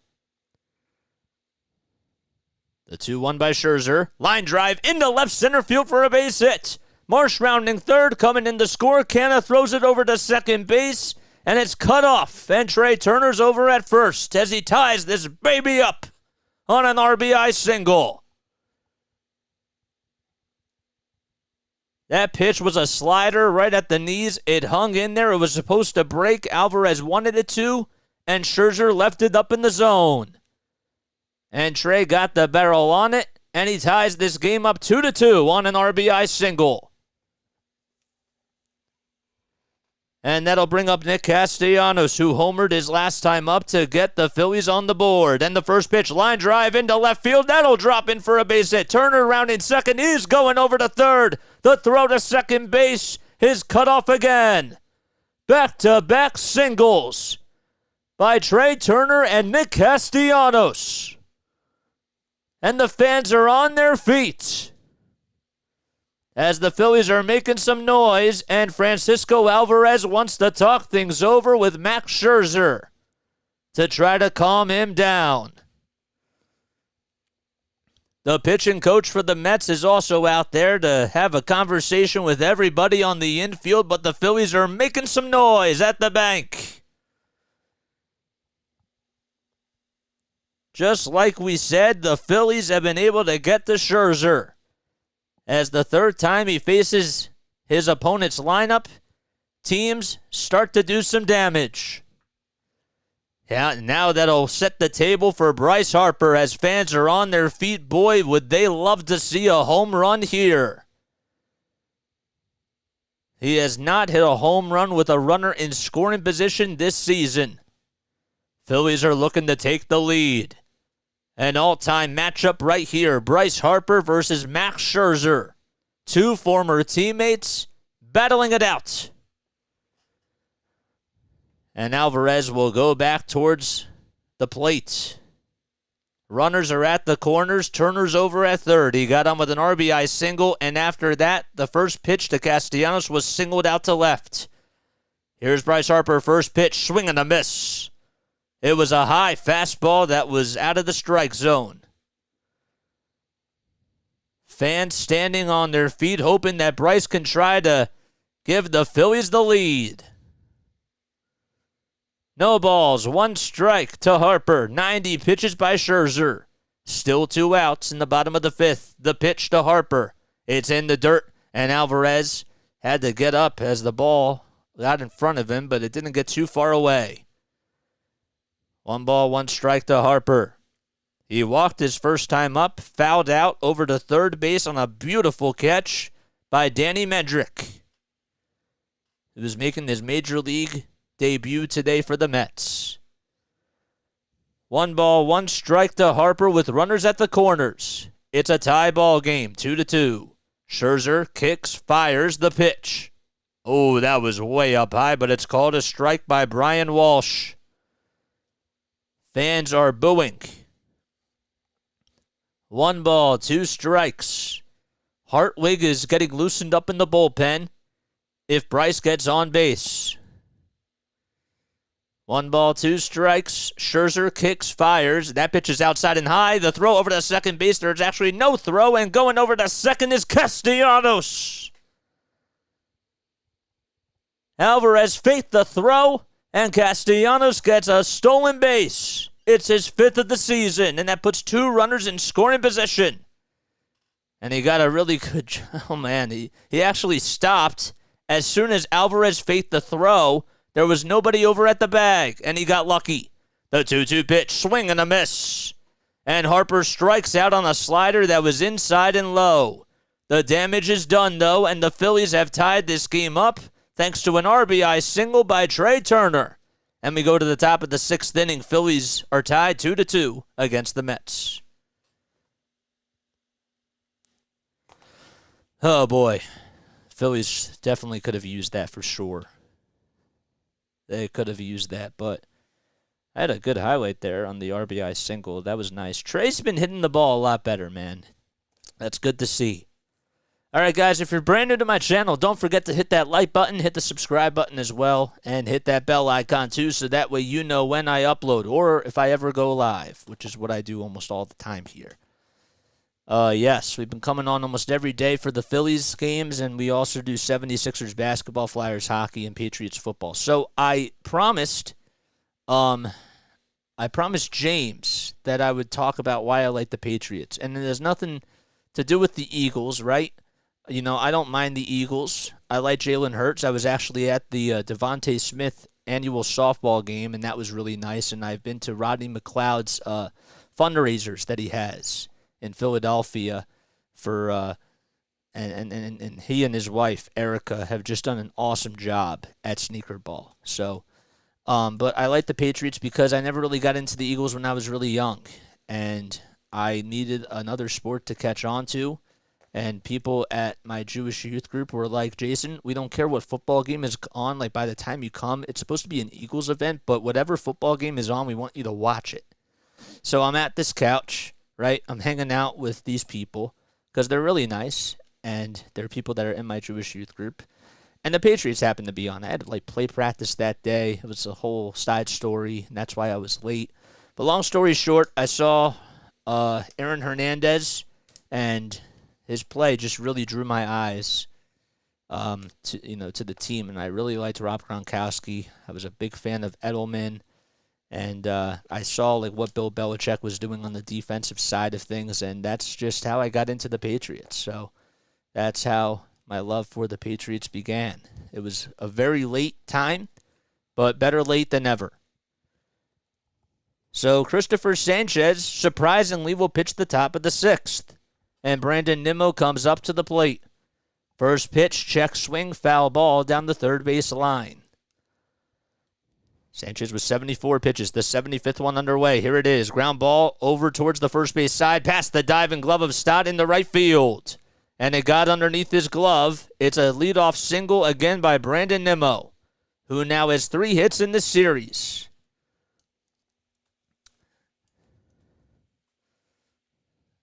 And Rob Thompson's going to go out there, and he will pull the plug for Christopher Sanchez. And that's going to do it, as Junior Marte has been getting loosened up in the pen for quite a while now.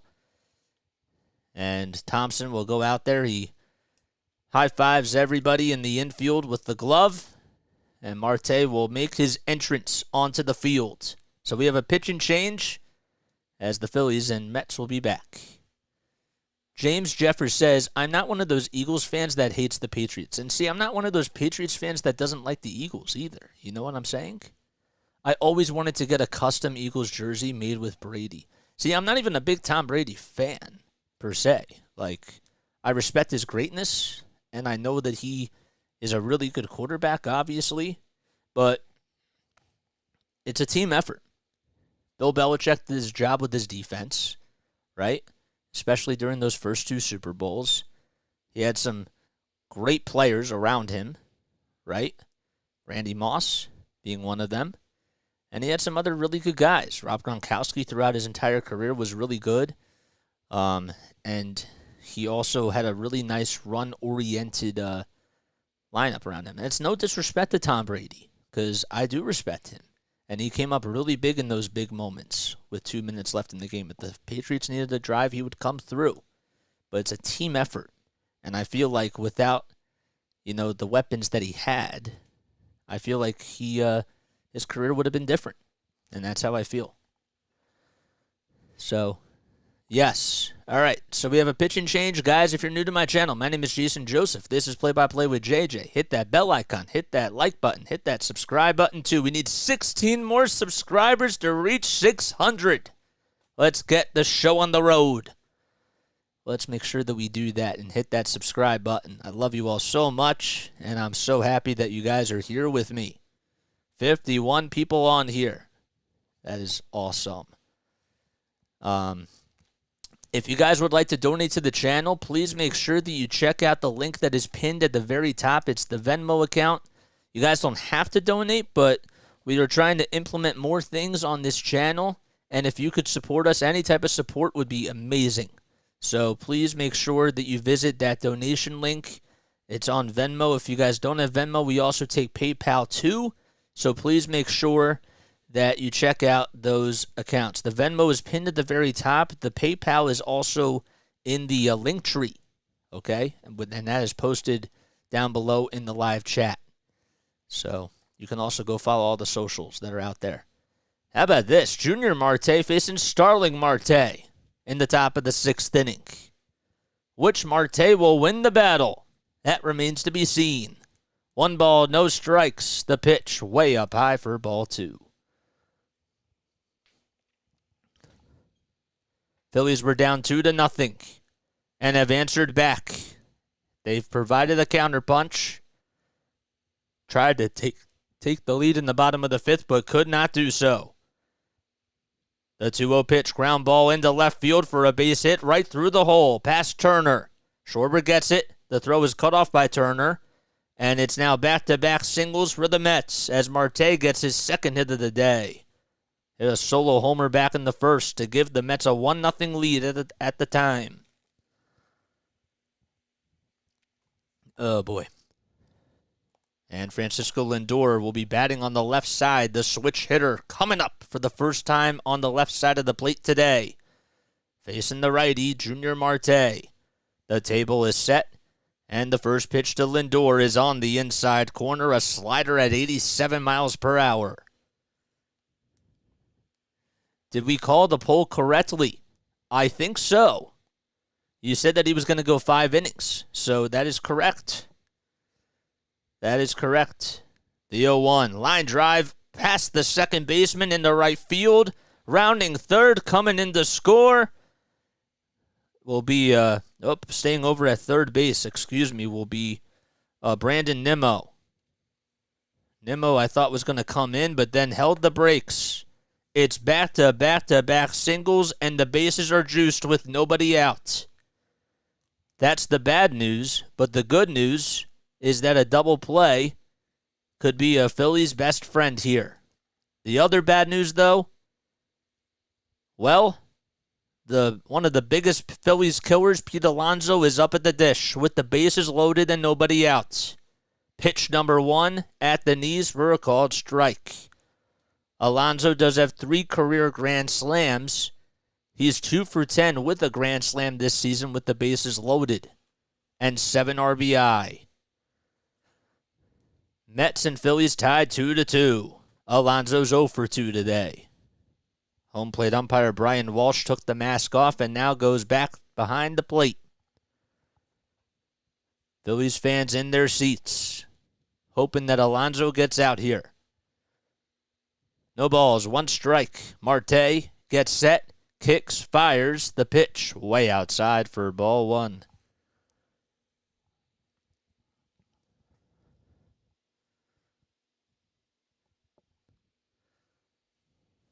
Seven pitches by Marte. He gets the signs from Real Muto, who's wearing a blue mask behind the plate, not a red one. The pitch. sliced foul down the first base line. And it's foul. According to John Clark via Twitter, this was last night. The Phillies beat the Mets, and the Phillies have won 14 out of 18 games, their last 18 games. The starting pitching has a 1.61 ERA during this stretch. 1-2 pitch. Ground ball over to shortstop. This could be two. The throw over the second. There's one. The throw back to first is not in time, and it's an RBI fielder's choice ground out by Pete Alonso, and the Mets retake the lead 3-2. It puts runners at the corners. So Nimmo comes in to score. Going over to third is Marte, as Lindor was out at second. Mets have a 3-2 lead.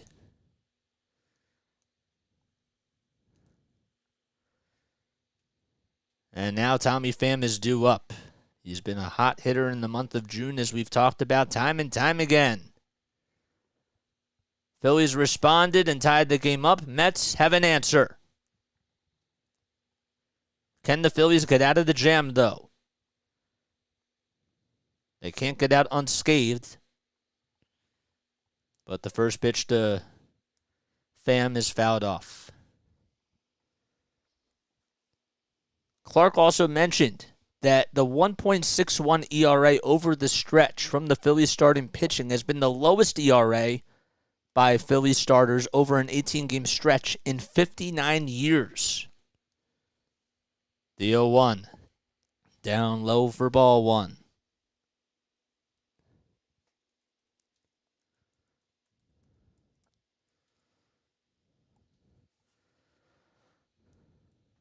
One ball, one strike to Tommy Pham.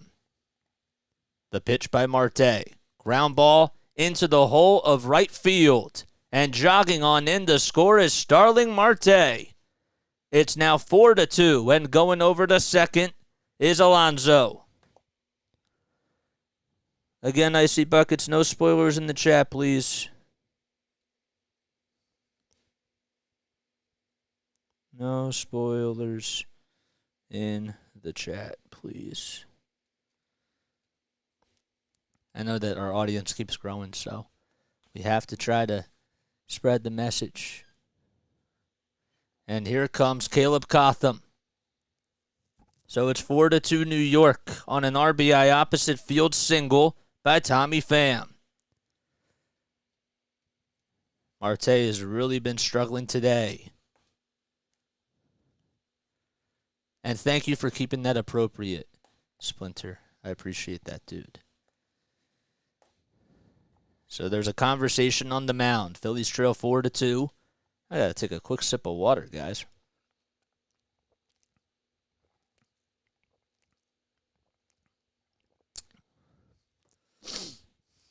Alvarez is due up at the plate.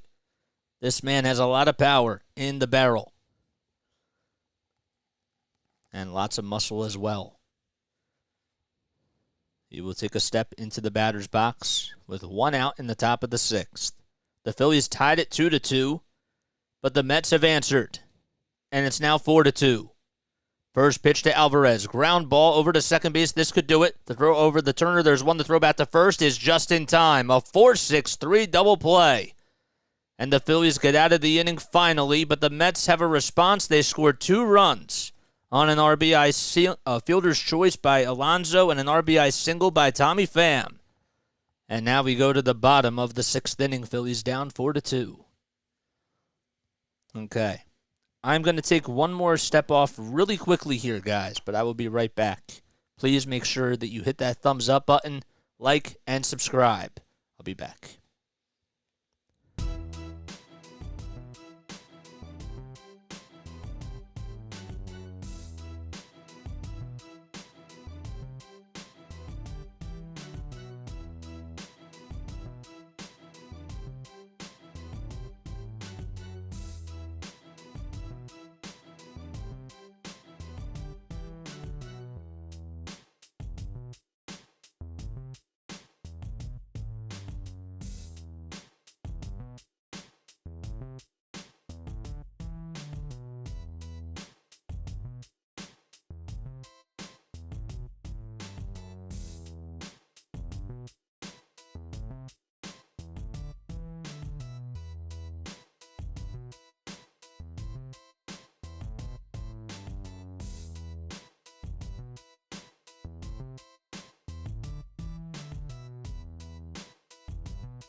All right, guys, we need one more subscriber. Oh, we just got it. Okay, whoever just subscribed, please make sure that you shout yourself out, and I'll give you a shout-out. I did miss somebody, and I apologize.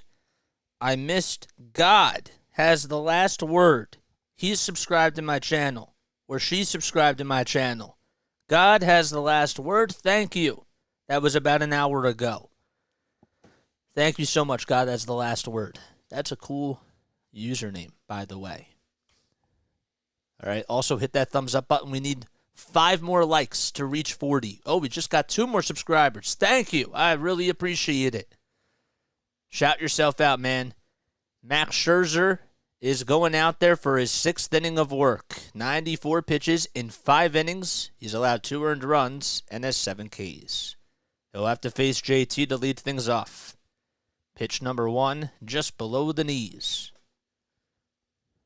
Oh, we just lost somebody. So the Phillies are down 4-2. Marte is Realmuto's 0 for 2 today. The pitch, a curveball that's in there for strike 1. JT struck out and grounded out today.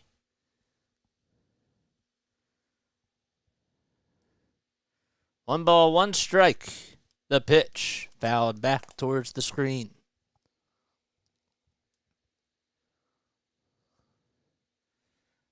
Now, my friend and I were having this discussion the other day. If whether or not JT Realmuto, if he has a good 2 years left, will he be a Hall of Famer? And I'd like to hear your thoughts down below and hear what you guys have to say.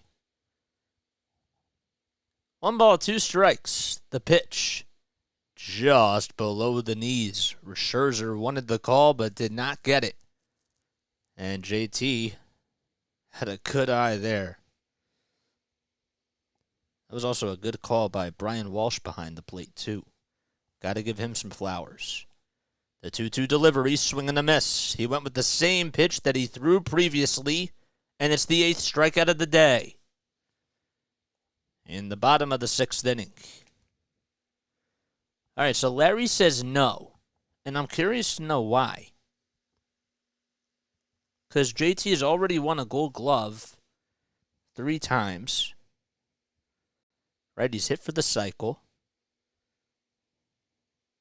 JT Realmuto accolades. Let's see. He says if JT wins a championship, maybe. Stott comes up to the plate. And the first pitch is down low for ball 1.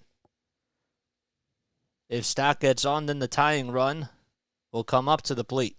The 1-0 ends on the inside corner at the knees for a called strike.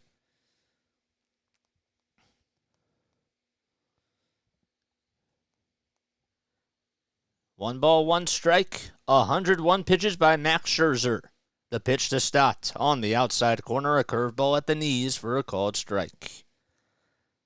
So JT, as of right now, is a 3-time All-Star, a 2-time Gold Glove winner. He's made the All-MLB first team 2 times, and he's won the Silver Slugger Award 3 times. 1-2 pitch, ground ball past the third base bag, and it's into left field for a base hit by Stott. He followed through on a low pitch that was outside and away, and golfed it over towards the third base bag. Nobody was playing towards the line. Good pitch. Yep, he just did. He just did. Splinter says if no championship, he's not first ballot, but will get in. I think he can get in, Keith. If he has a good 3 seasons, I think he can get in. But that's interesting. We'll revisit this conversation hopefully in 2 more years. I don't know what I'll be doing then, but hopefully we're still on here or we're working our way up the ladder. The 0-1 outside to Alec Boehm. 105 pitches, and Buck Showalter decides to stay put with his pitcher Max Scherzer. Marsh waits on deck. Stott at first. The tying runs up at the plate. 1 ball, 1 strike to Alec Boehm. The pitch. There's a Fly ball out to shallow right field in foul territory. Marte just runs out of room, and it's a foul ball.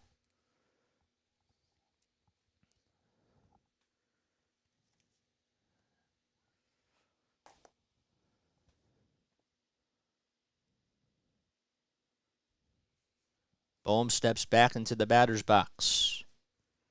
And it's a 1-2 count now. 1 out in the bottom of the 6th. 1 ball, 2 strikes to Bohm. Scherzer kicks, fires the pitch. Ground ball over to second base. This could be 2 to throw over the second. There's 1 to throw back to first. Is in time. A good play by the defense as Guillorme was playing back up the middle. And it's a 4-6-3 double play. And we go to the top of the 7th inning. Phillies down 4-2. He hit it sharply. It was just back up the middle, and the Mets defense, it worked out for them. Okay, so we go to the top of the 7th inning. All right, and now that means, you guys know what that means for those of you that have been here for over a week or so. We do this almost every time now. We ask a Phillies trivia question in the top of the 7th inning. You guys write down your answers, respond, and the answer is revealed in the bottom of the 7th inning. Okay. So the question of the day for the Phillies, okay, will be the following question. 1 second. Here it is. Which Phillies player holds the record for striking out the most times in a single World Series? Comment your answer down below. All right, we're going to repeat it again. Which Phillies player holds the record for striking out the most times in a single World Series? Okay? We'll repeat the question in the bottom of the 7th inning, and then we'll reveal the answers. Okay? I'm going to repeat it again. You can comment any person down below. Which Phillies player holds the record for striking out the most times? Which player has struck out the most times in a single World Series? That's a Philly. Comment the answers, and we reveal it as we go to the bottom of the 7th. But we're in the top of the 7th now. And Scherzer's day, I believe, is done. Okay? Keith, I'm going to say, I will tell you it's not JT because JT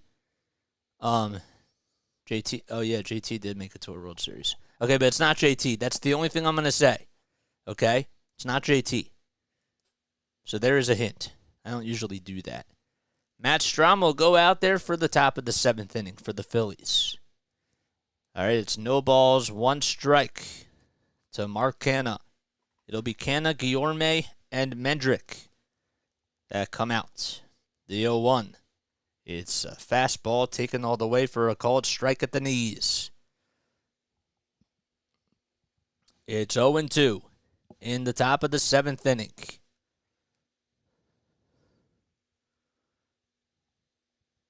The pitch, swing and a miss. Mark Canha strikes out on a 96-mile-per-hour heater. 1 away. That's now the 2nd time today that Mark Canha has struck out. And Guillorme, the second baseman, is due up next. He did hit a double, or a triple, I should say, back in the 3rd inning. And scored on an RBI single by Brandon Nimmo. Mets lead at 4-2. First pitch by Strahm on the outside corner, taken all the way for a called strike. Guillorme hitting .247 on the season with 1 homer. The pitch, line drive into left field for a base hit. And he gets on with an opposite field single. As the throw is cut off.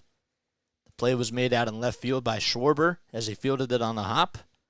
And the throw was made to Trey Turner towards the infield.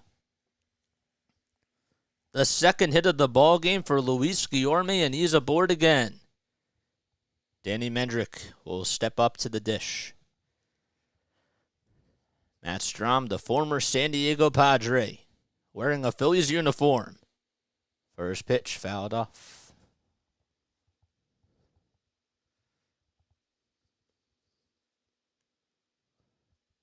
So it's an 0-1 count.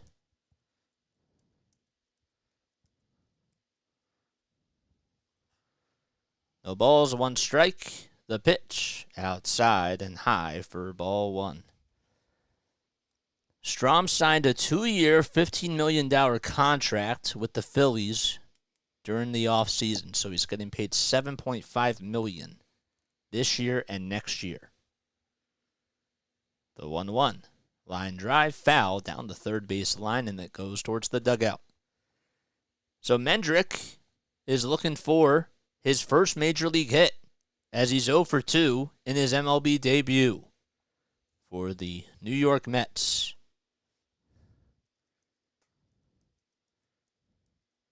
One ball, two strikes.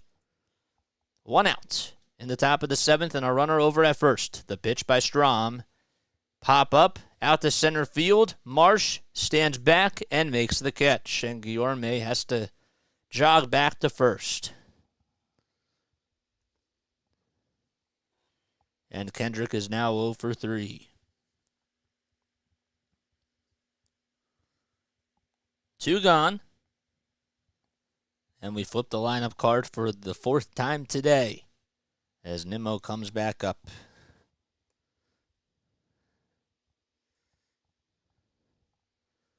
Strahm with the first pitch, and this at-bat is outside and low again.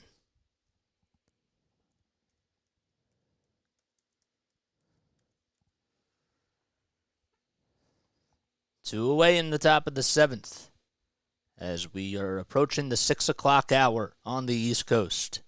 The 1-0 line drive out to right field. Caught by Castellanos. He makes the sliding catch and took away an extra base hit, and the fans are on their feet as he throws a souvenir back towards the right field side. Bottom of the 7th we go. Phillies down 4-2 on a nice catch by Nick Castellanos to end the inning. I thought that was going to be a base hit, but nice play by Nick. How about that? All right, it is the 7th inning stretch time. For those of you that are brand new to my channel, my name is Jason Joseph. This is Play by Play with JJ. I hope you're all doing well and having yourselves an awesome afternoon. Hit that thumbs up button, hit that subscribe button, and make sure that you hit the bell icon too, so that way you know when I upload. We got 39 people on here. I love and appreciate you all so much. The goal is to get to 600 subscribers pretty soon. So the question is, okay? The question is, we're going to repeat it again. Which Phillies player holds the record for striking out the most times in a World Series? A single World Series. Okay? We are going to repeat the question one more time. We got 15 seconds left. 10, 9, 8, 7, 6, 5, 4, 3, 2, 1. Okay. So let's see what people answered. All right. JT was one of them. Judges? Incorrect. Ryan Howard was another one. Judges? Mike Schmidt was another one. Let's see. Nope. And last but not least, Pat Burrell. Was Pat Burrell it? Nope. The correct answer is Willie Wilson.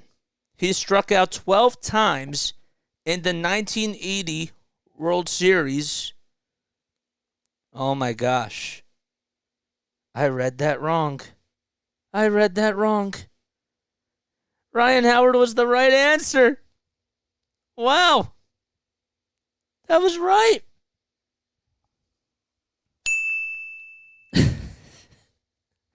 I read that wrong. All right, I got to listen to my dad and do these beforehand. Okay. All right, well, that's another lesson learned. But yes, Ryan Howard was the right answer. He had 13 strikeouts. That's crazy. You're right. I screwed that one up. I apologize, guys. Ryan Howard, it's the right answer. Yep, you got it. And you fooled me. Reserve, thanks for coming on here, dude. I appreciate it. Thank you guys for playing Phillies trivia. And the trivia man himself, JJ, got that answer wrong. How about that? Yes. All right, bottom of the 7th we go. Brooks Raleigh comes in to pitch. It's the second outing in a row that he has had in the series. You the best. No, you're the best, man. Sorry, I screwed that one up. I'm a little ticked off. But that's all right. Hopefully you guys like the sound effects, though. 3 balls, 1 strike. The pitch to Marsh. Swing and a miss. Marsh today is 1 for 2. Marsh did have a double, and he scored a run. The 3-2 pitch fouled off. Willie Wilson, according to Larry, set the all-time record for Ks in a single World Series versus the Phils. Did he really? But he was also on the Phillies, too. 3 balls, 2 strikes. And the next pitch on the outside corner called strike 3, and the Phillies are down to their final 8 outs of the ball game. As Marsh goes down looking.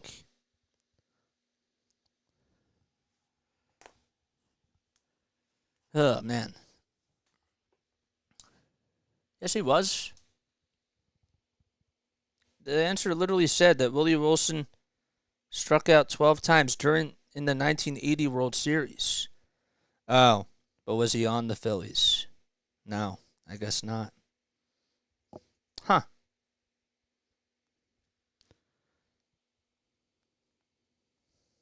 I guess not. Here comes Josh Harrison in the pinch hit, and the first pitch he hits it out to right field, and it's in there for a base hit. As he gets on with an opposite field single. Yep, you were right. That was against the Phillies. Yep, you're right. Huh. Well, I learned my lesson. I was at that World Series. Were you really? That's cool. All right, I won't test you. Okay, I got it. I got you.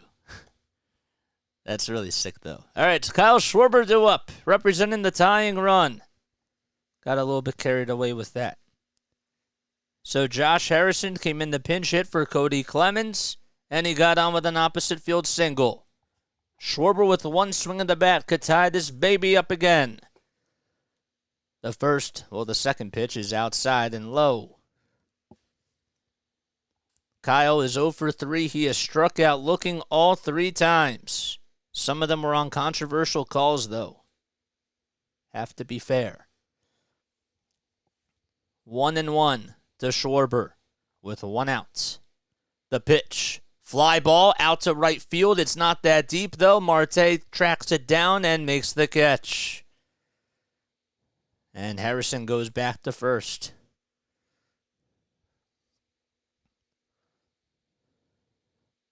How about Luis Arias hitting another home run? He is just a hitting machine and is back to batting over 400. So Brooks Raleigh's day is done as Buck Showalter comes in and gets the baseball from him. So we have a pitching change in the bottom of the 7th. I'm going to take another quick step off, but I will be right back in just a few moments. All right, I'll be right back.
Okay, here we go.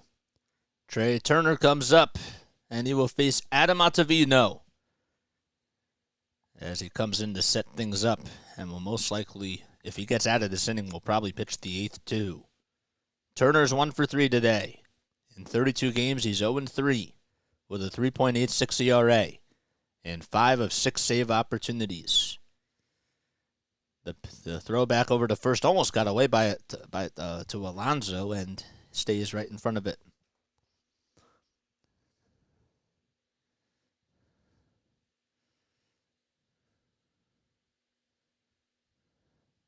Man, oh man. Throw almost got away from Pete. Tying run up at the plate. The 1-0 pitch to Trey is at the knees for a called strike. They just reported that Shane McClanahan will have his next start pushed back from Wednesday to Friday. He left the game on June 22nd in the Royals game with an injury, but hopefully he'll be back by Friday for Tampa Bay.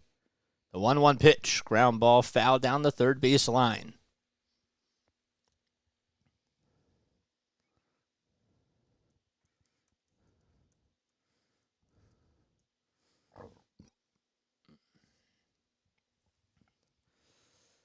One and two to Trey Turner from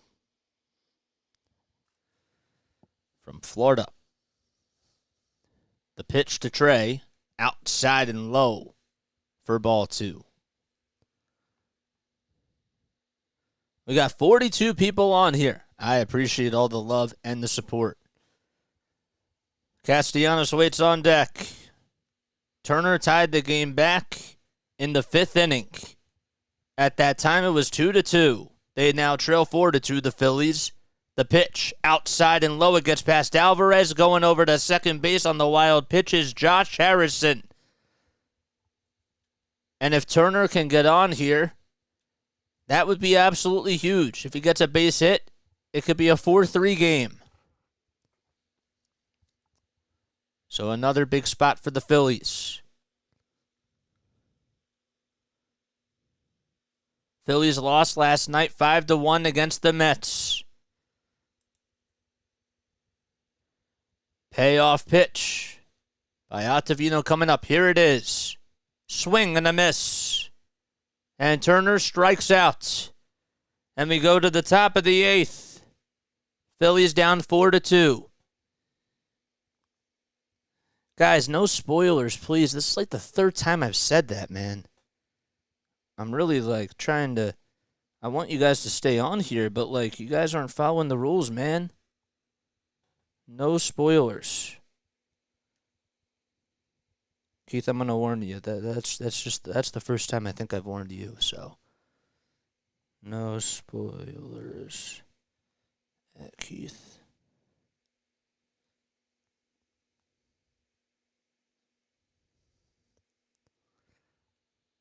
All right.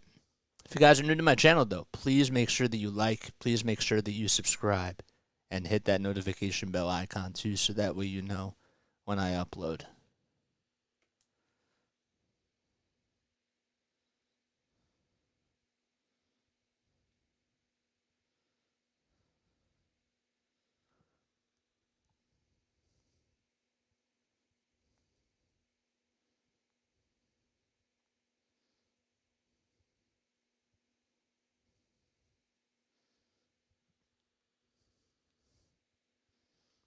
All right. Oh, boy. All right, so now we go to the top of the 8th inning, and it's now time to take a look at the out-of-town scoreboard. All right, so the Giants are up 7-5 against Arizona. Both teams have 10 hits. It's in the top of the 7th inning. Phillies are down 4-2 to the Mets. Mariners trail 4-3 versus Baltimore, and that's in the bottom of the 7th inning. Yankees are up 1-0 against Texas, and that's at New York, and the Blue Jays are up 7-3 against Oakland. The Braves, they have the lead at the moment. They're up 6-4 against Cincinnati.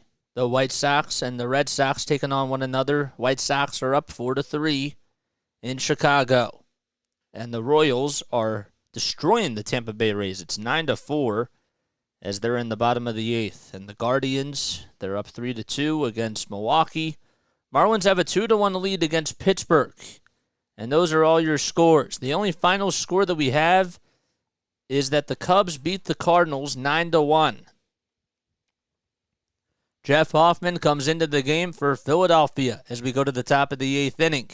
He's on the bump, and he'll face Starling Marte, who homered, singled, and scored 2 runs in this ball game.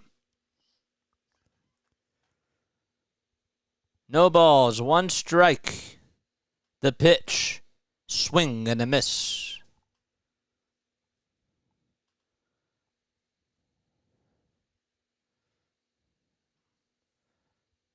We'll get to Hoffman's stats in just a few seconds.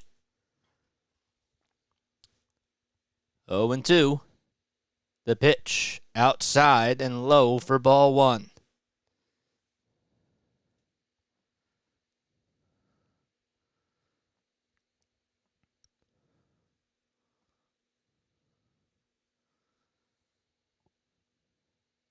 Wind is starting to pick up a little bit at the bank. Phillies are down 4-2 to the Mets. Can they get out of the inning unscathed? The 1-2 pitch, swing and a miss. And Starling Marte strikes out. He'll head back over towards the Mets dugout, and there's 1 away in the top of the 8th. Boy, oh boy. That was really nice.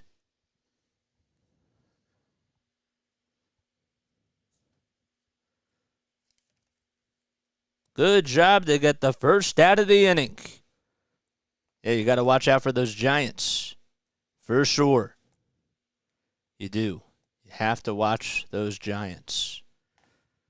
No balls, 1 strike to Francisco Lindor as he takes a quick glance at the curveball at the knees. The 0-1. Swing and a miss. Lindor could not check his swing there. He's 2 for 3 today. He singled up the middle. Right after Starling Marte hit a solo homer in the first, he then lined out to left and then got a single in the 6th to right field.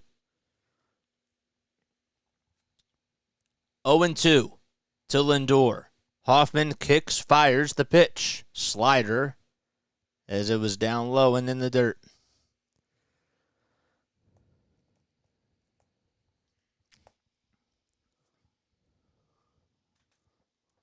Lindor started off his career with the Cleveland Indians at the time. The 1-2 pitch, a slider that swung on and missed for strike 3. Good job by Hoffman to get 2 outs in a row. A filthy slider, and Lindor could not catch up to it. 2 away.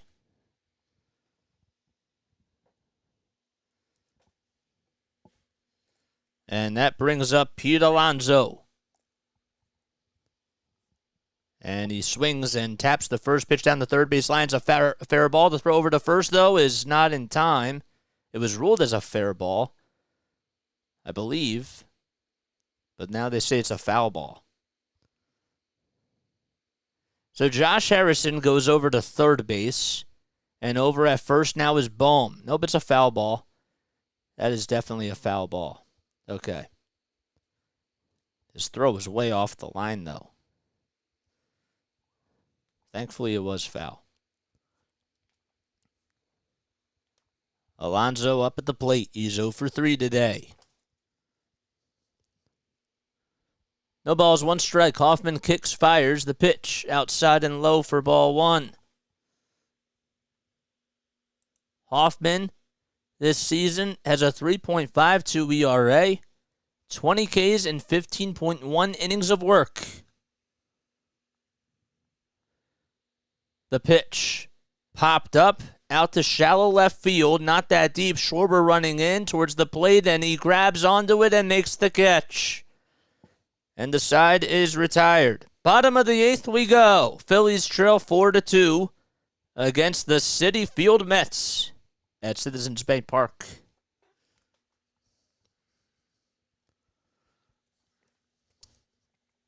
Okay. Pop out to left field. All right. See, I'm good that we're just getting this experience because I wanted to try new things. I was listening to Joe Davis today. He went on to get interviewed about 2 years ago by this podcasting group. It's called like Sports Nation, and he talked about how at the minor league level, the one thing that he admired about doing games every day for 3 years was that he was willing to make mistakes and play around with certain things because he didn't really have much of an audience. I understand that I have more of an audience on here that's continuing to grow, but I feel like I can still play around with things and certain words and certain idiosyncrasies and phrases and that type of thing, you know? Certain phrases, certain cliches. And that's another reason why I sometimes want to play around with things, and some things might not sound traditional, or they may sound a little bit weird, but that's because I'm trying new things, guys. Did I make mistakes when doing a broadcast? Of course, I make mistakes all the time. But it's all about the reps. That's what it's all about. Please make sure that you guys like, subscribe, hit that bell icon too, so that way you know when I upload. All right? We're almost at 600 subscribers. We need 3 more to get to 590. I love Joe Davis. He is so good. He's a professional. And he's very humble. He's a very nice person overall, just from listening to the entire interview. Gave some really good tips about prep work for football that he used to do, and for baseball as well. So, I think he's a great broadcaster, personally. And Fox got it right. First pitch to Castellanos, outside and low. Nick has singled twice, and he also hit a solo homer to put the Phillies on the board. Ottavino out there for his second inning of work. The 1-0 to Nick Castellanos. Check swing, did he go? First base umpire says no. Probably should have been a called strike, but it wasn't.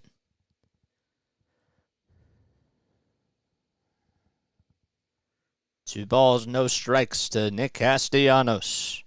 Hoping to try to get on. The pitch on the inside corner. A slider at the knees for a called strike.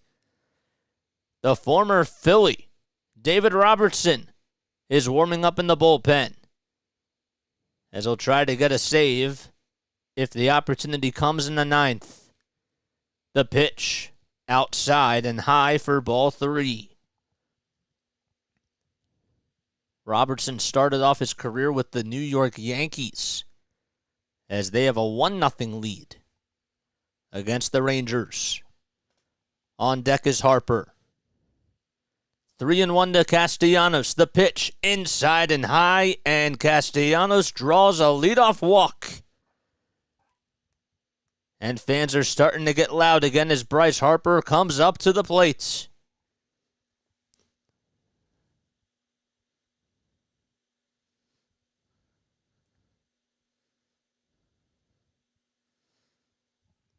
Here comes Bryce Harper, number 3, steps into the batter's box. He's representing the tying run. First pitch to Harper. It's taken as a slider over the middle of the plate for a called strike.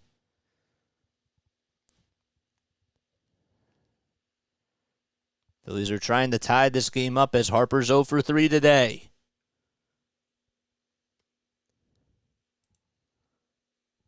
No balls, 1 strike. And the pitch to Harper, outside and high. A fastball at 96.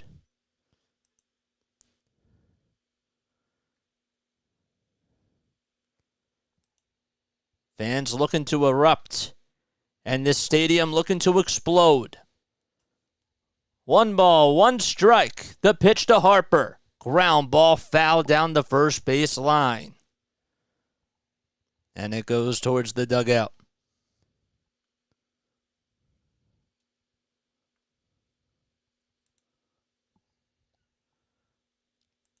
Ottavino, 37 years old, born in New York. New York, New York. 1-2 to Harper. The pitch. Outside again. Way outside for ball 2. Bryce is 1 for 6 in his career versus Ottavino. And he struck out once. He has a 374 average versus right-handers this season. The 2-2 to Harper. Inside and low for ball 3. The throw back to first is not in time. And Castellanos playing with fire. But he just got his hand in there safely. And what was an 0-2 count is now a full count to Harper. Nobody out in the bottom of the 8th. Phillies down 4-2. To the Mets. Ottavino getting ready to throw the payoff pitch. Gets the signs from Alvarez. Kicks, fires. Here's the payoff. Swinging a foul ball. And thank goodness it did not go into the glove of Alvarez. It actually hit off of his shoe. And I think it caught a piece of his right hand. So he has to just take off the mask for a quick second and reset here. It was a pretty nice defensive swing, but it was fortunate that Alvarez didn't catch that. 3 balls, 2 strikes. Ottavino wants to go at it again. Here it comes. 3 seconds left on the pitch clock. The payoff pitch to Harper. Swing and a foul ball. Just got a piece of it again. Caught off the bottom of the bat. And Harper stays alive. Harper did get on with a walk in the first, but he fouled out to third and struck out. Ottavino gets set. Alvarez gives the signs. The 3-2 pitch. Ground ball back towards Ottavino. The throw over to first is in time, and Castellanos does advance. That is the good news. And Castellanos is in scoring position. The pitch was low. It was a high hopper hit back to Ottavino as he had to take a step off the mound towards home plate, and he made an underhanded toss over to first.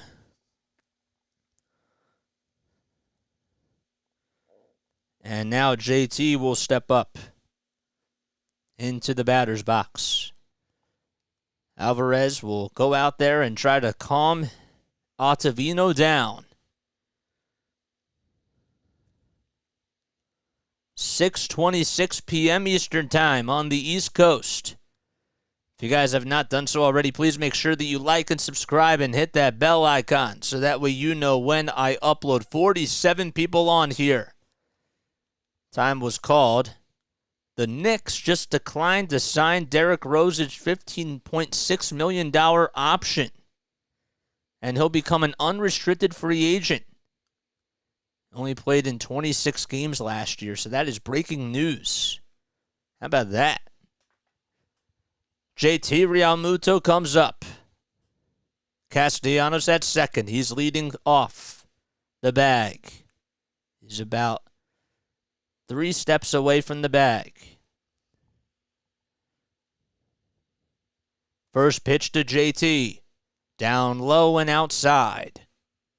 If you just subscribe to my channel, shout yourself out so that way I can give you a shout out. 2 more to reach 590. 20 pitches by Adam Ottavino, the 37-year-old New York native. And time is called as Ottavino wants to reset.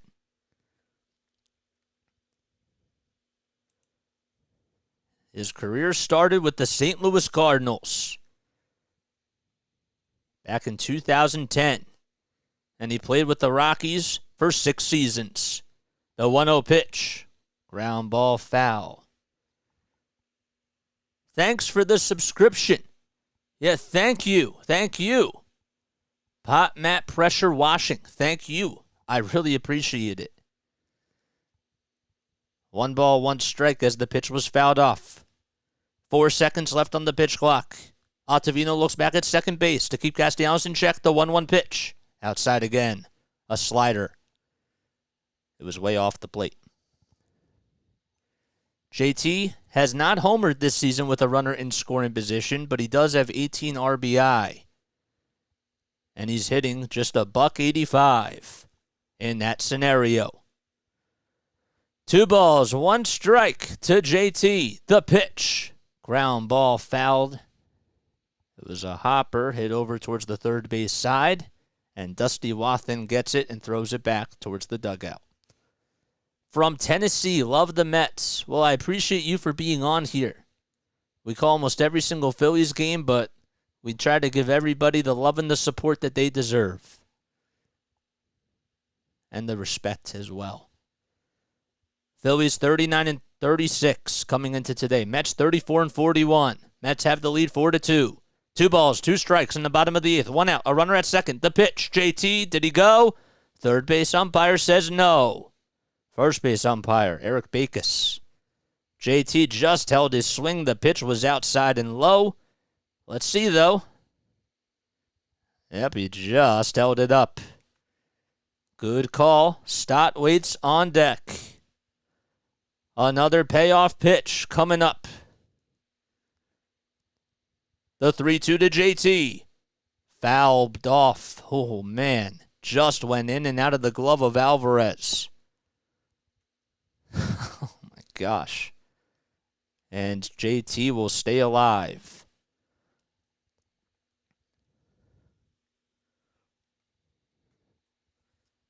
JT started off the month of June on a hot streak. Has gone hitless today so far. 2 seconds left on the pitch clock. The payoff pitch to Realmuto. Outside and low for ball 4, and the tying run is aboard. JT goes over to first. Castellanos remains at second. And Bryson Stott will come up to the plate, and Buck Showalter has had enough. Robertson will come into the game right now. And Ottavino shaking his head. As he takes the baseball from Buck Showalter, here comes David Robertson, and we have a pitching change in the bottom of the 8th as the Phillies have traffic on the bases. There we go.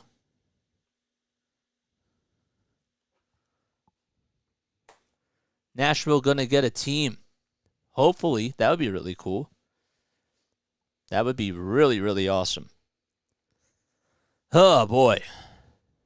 The Mets strike again. Be respectful here. Yes, of course. Well, we all have to be respectful. We all have to be respectful. It's not just, it's all of us. I want us all to be fair to one another and not even bash our opponents, because that's not a good look. And we're a family on here. So, let the fan in you out, I'm saying, but just keep it at a good level. We need 12 more subscribers to reach the 600 mark. I'm Jason Joseph. This is Play by Play with JJ. For those of you that are brand new to my channel, I call Phillies games, Sixers games, Flyers games, and Patriots games as well. So please make sure that you like, subscribe, and algorithm people. I don't know where you guys are at, but do your thing. I don't know if we just reached 40. We did. We need 2 more subscribers to reach, or 2 more likes to reach 45 likes, which would be absolutely awesome. I graduated from Rowan University last year, and I've been calling games on here for the last 6 months. Got to Internet NFL Films this past season from the end of August to the 3rd week of February, and I had a blast. It was a lot of fun. But ever since then, well, really during December, it was during the middle of the internship program, I've been coming on here and just calling games, getting reps, because the great Scott Fransky and other people, but really Scott, told me that I have to get reps and that I have to get better. And that's why I'm playing around with certain terms, phrases, and that type of thing, because we're not professional yet. And even though we are growing the channel, we can play around with things. Just like when Christopher Sanchez was playing around with pitches when he was ahead in the count 0-2 a couple of times today. It's the same exact thing. It shows 44 on my end, says Pure Adrenaline Sports. Cool. All right, here's Bryson Stott as Robertson comes into the ball game. First pitch by Robertson is outside. Stott is 2 for 3. He has singled twice and stole a base. Phillies, this is their biggest moment of the game. Can they try to get a run here? The 1-0 inside and low, and Robertson so far looking a little bit shaky. A curveball that was inside, or a slider, I should say, that was way down low and inside. Nice, we just reached the 50 mark. Thank you, I appreciate it. 2 balls, no strikes to Stott. The pitch by Robertson. Fly ball out to left field. It's hooking foul and goes out of play.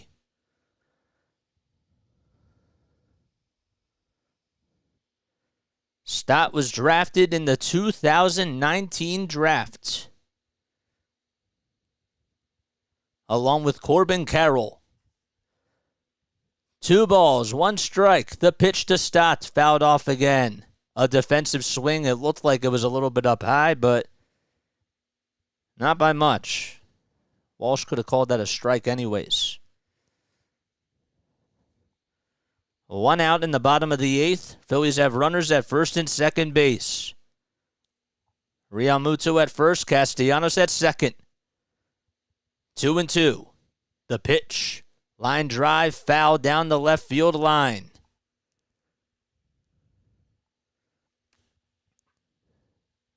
Lots of suspense in this inning for the Phillies and the Mets. This is a save situation for David Robertson. But the runners at first and second are Ottavino's responsibility. The 2-2. Swinging a ground ball over to second base. The throw over to shortstop. There's one. The throw back to first is just in time. A 4-6-3 double play for the Mets. The Phillies do get out of the inning, or the Mets get out of the inning, and the Phillies, they leave 2 runners on. And we go to the top of the 9th. A golden opportunity wasted for the Phillies. And the Phillies will be back.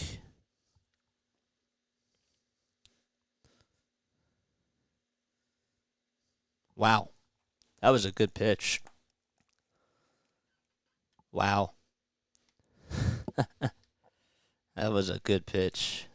But that was a golden opportunity wasted. But that's all right.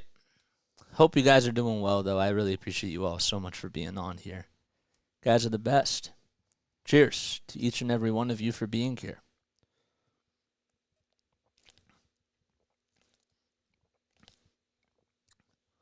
Phillies have left 6 runners on base. Will now make it 8.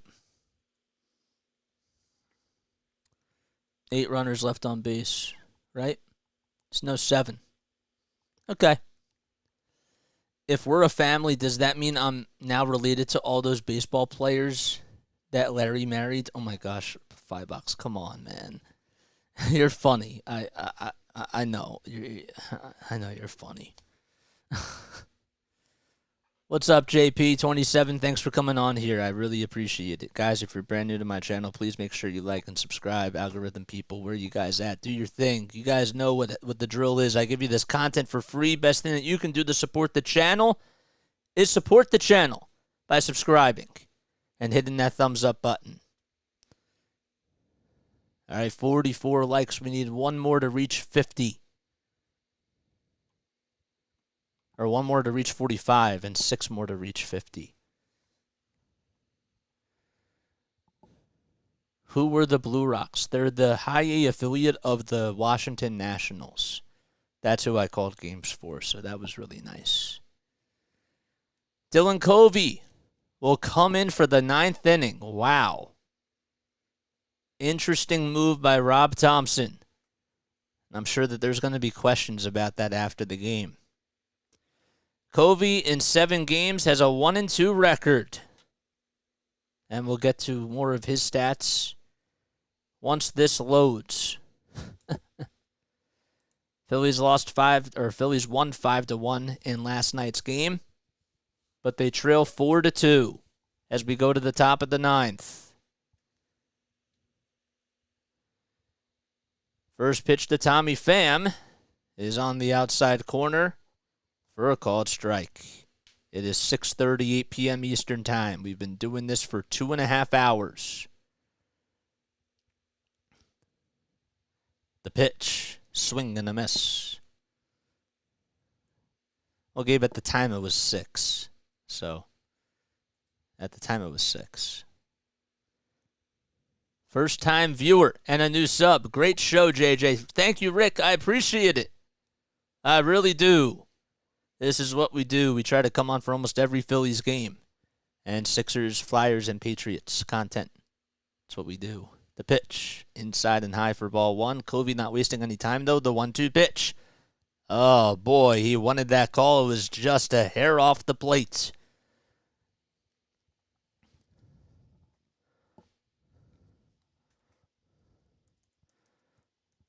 Two balls, 2 strikes to Pham. The pitch. Foul tip into the glove for strike 3. 1 up, 1 down in the top of the 9th.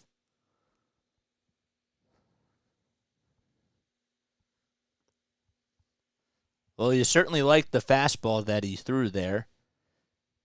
Decided to go with a pitch that was inside and had a little bit of movement, a little bit of life to it, and it worked. Can't leave a fastball over the heart of the plate for this guy, Francisco Alvarez, who takes pitch number 1 outside. But it was called a strike. It was about almost a foot off the plate. The pitch, that time, that was nowhere near the plate, and it was laid off. A curveball at 87.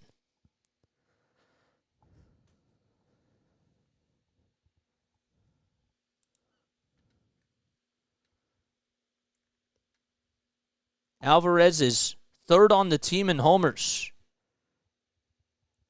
The pitch. Outside and low. Thomas. What's up, Thomas? Thanks for coming on here. Vegas. Yep. The 2-1, just a little bit up high on another curveball.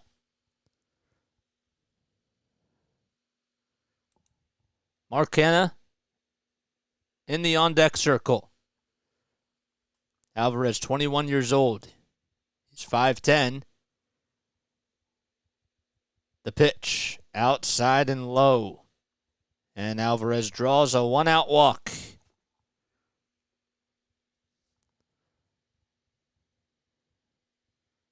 Fans starting to boo a little bit. But Alvarez does reach. Mark Canha is 0 for 3. He's hitless in this game today. First pitch, a towering fly ball hit out to left field, and it's fouled off. Long foul. Swung at that pitch a little bit early.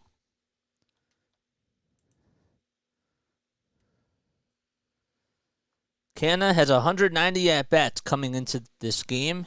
47 hits on the season. 5 homers and 24 runs batted in. The 0-1 at the knees, 97. And it's a called strike.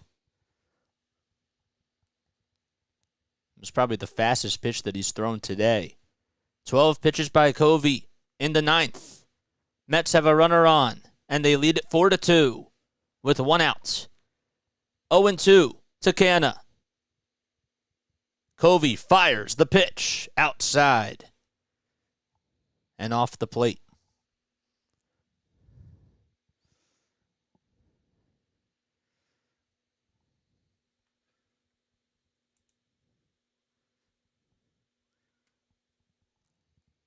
The 1-2 pitch, ground ball over to shortstop. This could be 2 to throw over the second. There's 1 to flip back over to first is in time. It's a 6-4-3 double play.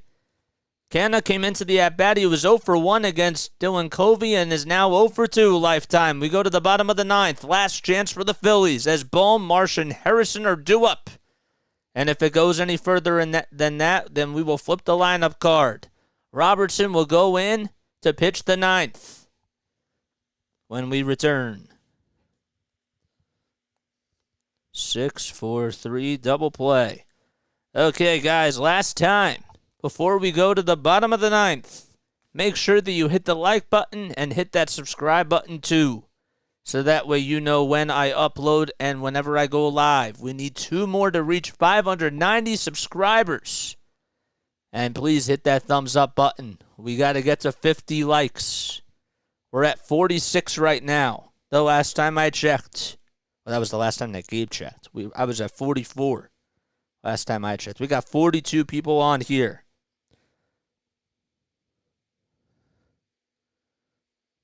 Alrighty. Oh, boy. Here we go to the 9th. Can the Phillies try to have a little bit of magic in them? Don't know. It does remain to be seen.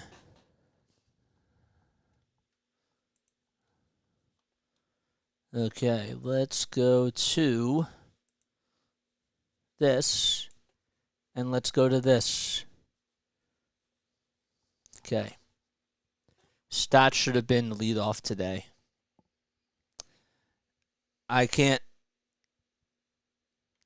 like this. I don't know if I agree with that, man. Stott just grounded into a double play. Maybe I'm in the heat of the moment. JJ, who is pitching tomorrow? So it'll be Carlos Carrasco for the New York Mets.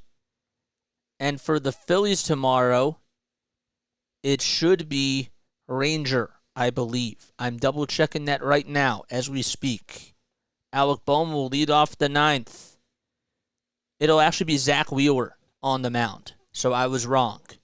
That's why we double check things. Alec Bohm comes up in the bottom of the 9th. First pitch, fly ball out to the first base side. Alonso has enough room, and he makes the catch in foul territory and pops out, and there's one gone. Phillies down to their final 2 outs.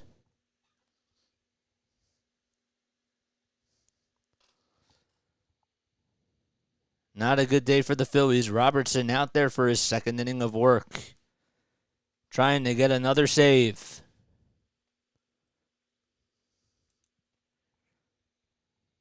Here's Brandon Marsh. That pitch is lifted out to left field, and it's fouled, and it goes out of play.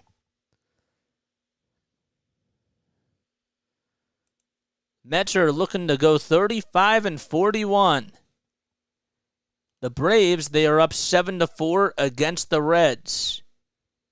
And the Marlins, we'll have an eye on their score in just a second. But here's the 0-1 to Marsh. Inside and high. 95 miles per hour.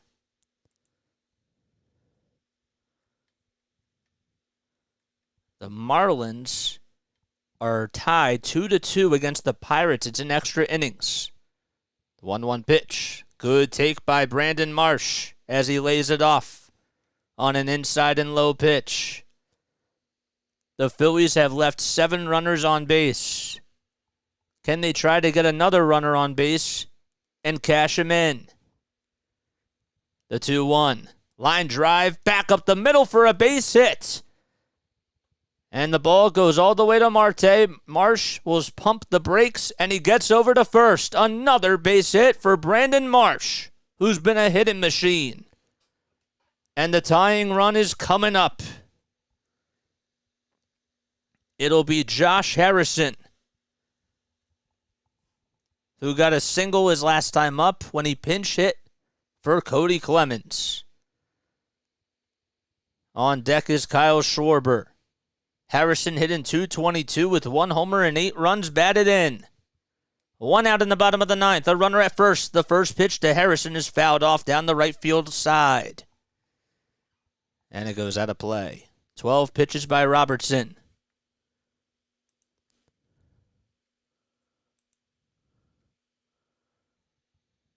No balls, 1 strike. The pitch by Robertson. Ground ball over to second base. The flip over the shortstop. There's one to throw back to first is in time. And that'll do it. A 4-6-3 double play. And the home plate umpire is signaling something. I don't know what it was, but it's a 4-6-3 double play, and that ends the ball game. That was a little bizarre. I don't know what happened. But the Mets win by a final score of 4-2. Scherzer now 7-2 on the season. Christopher Sanchez gets the loss, and David Robertson gets the save, his 11th of the season. Let's see here. Did he touch the bag? He did. It was a little toe drag, a little bit of some toe drag swag by Francisco Lindor. Very smooth. And the throw over to first was in plenty of time. So the Phillies and Mets are 1-1 in this series, as the Mets take Game 2 by a score of 4-2. Phillies left 7 runners on base. 8 runners on base. Forgot to count the last one. And they were only able to manufacture 2 runs. A disappointing loss for the Phillies as the Mets tied the series back 1-1. And they'll be back tomorrow afternoon. Zach Wheeler will be facing Carlos Carrasco on the mound as the Phillies try to go for the series win. I want to thank you all so much for tuning in. My name is Jason Joseph. This is Play by Play with JJ. If you guys have not done so already, hit that thumbs up button, hit that subscribe button, and hit that bell icon. We need 12 more subscribers to reach 600. We're on the road to 600 subs. And we'll be back on tomorrow afternoon at 1:35 p.m. Eastern Time. Also, if you would like to donate to the channel, you don't have to, but there is a link at the very top. It's my Venmo. You can totally feel free to support the channel, and any sort of donations are a plus. So please feel free to do that. If you don't have a Venmo account, we do also have PayPal, and the link to that is posted in the link tree down below. So please make sure that you support the channel if you would like to do so. I love you all so much, and I hope you all have yourselves a great rest of your day. Phillies lose by a score of 4-2, and we'll be back on tomorrow afternoon. I'll catch you all in the next one. Lila Tov, and have a great night, everybody. Love you all.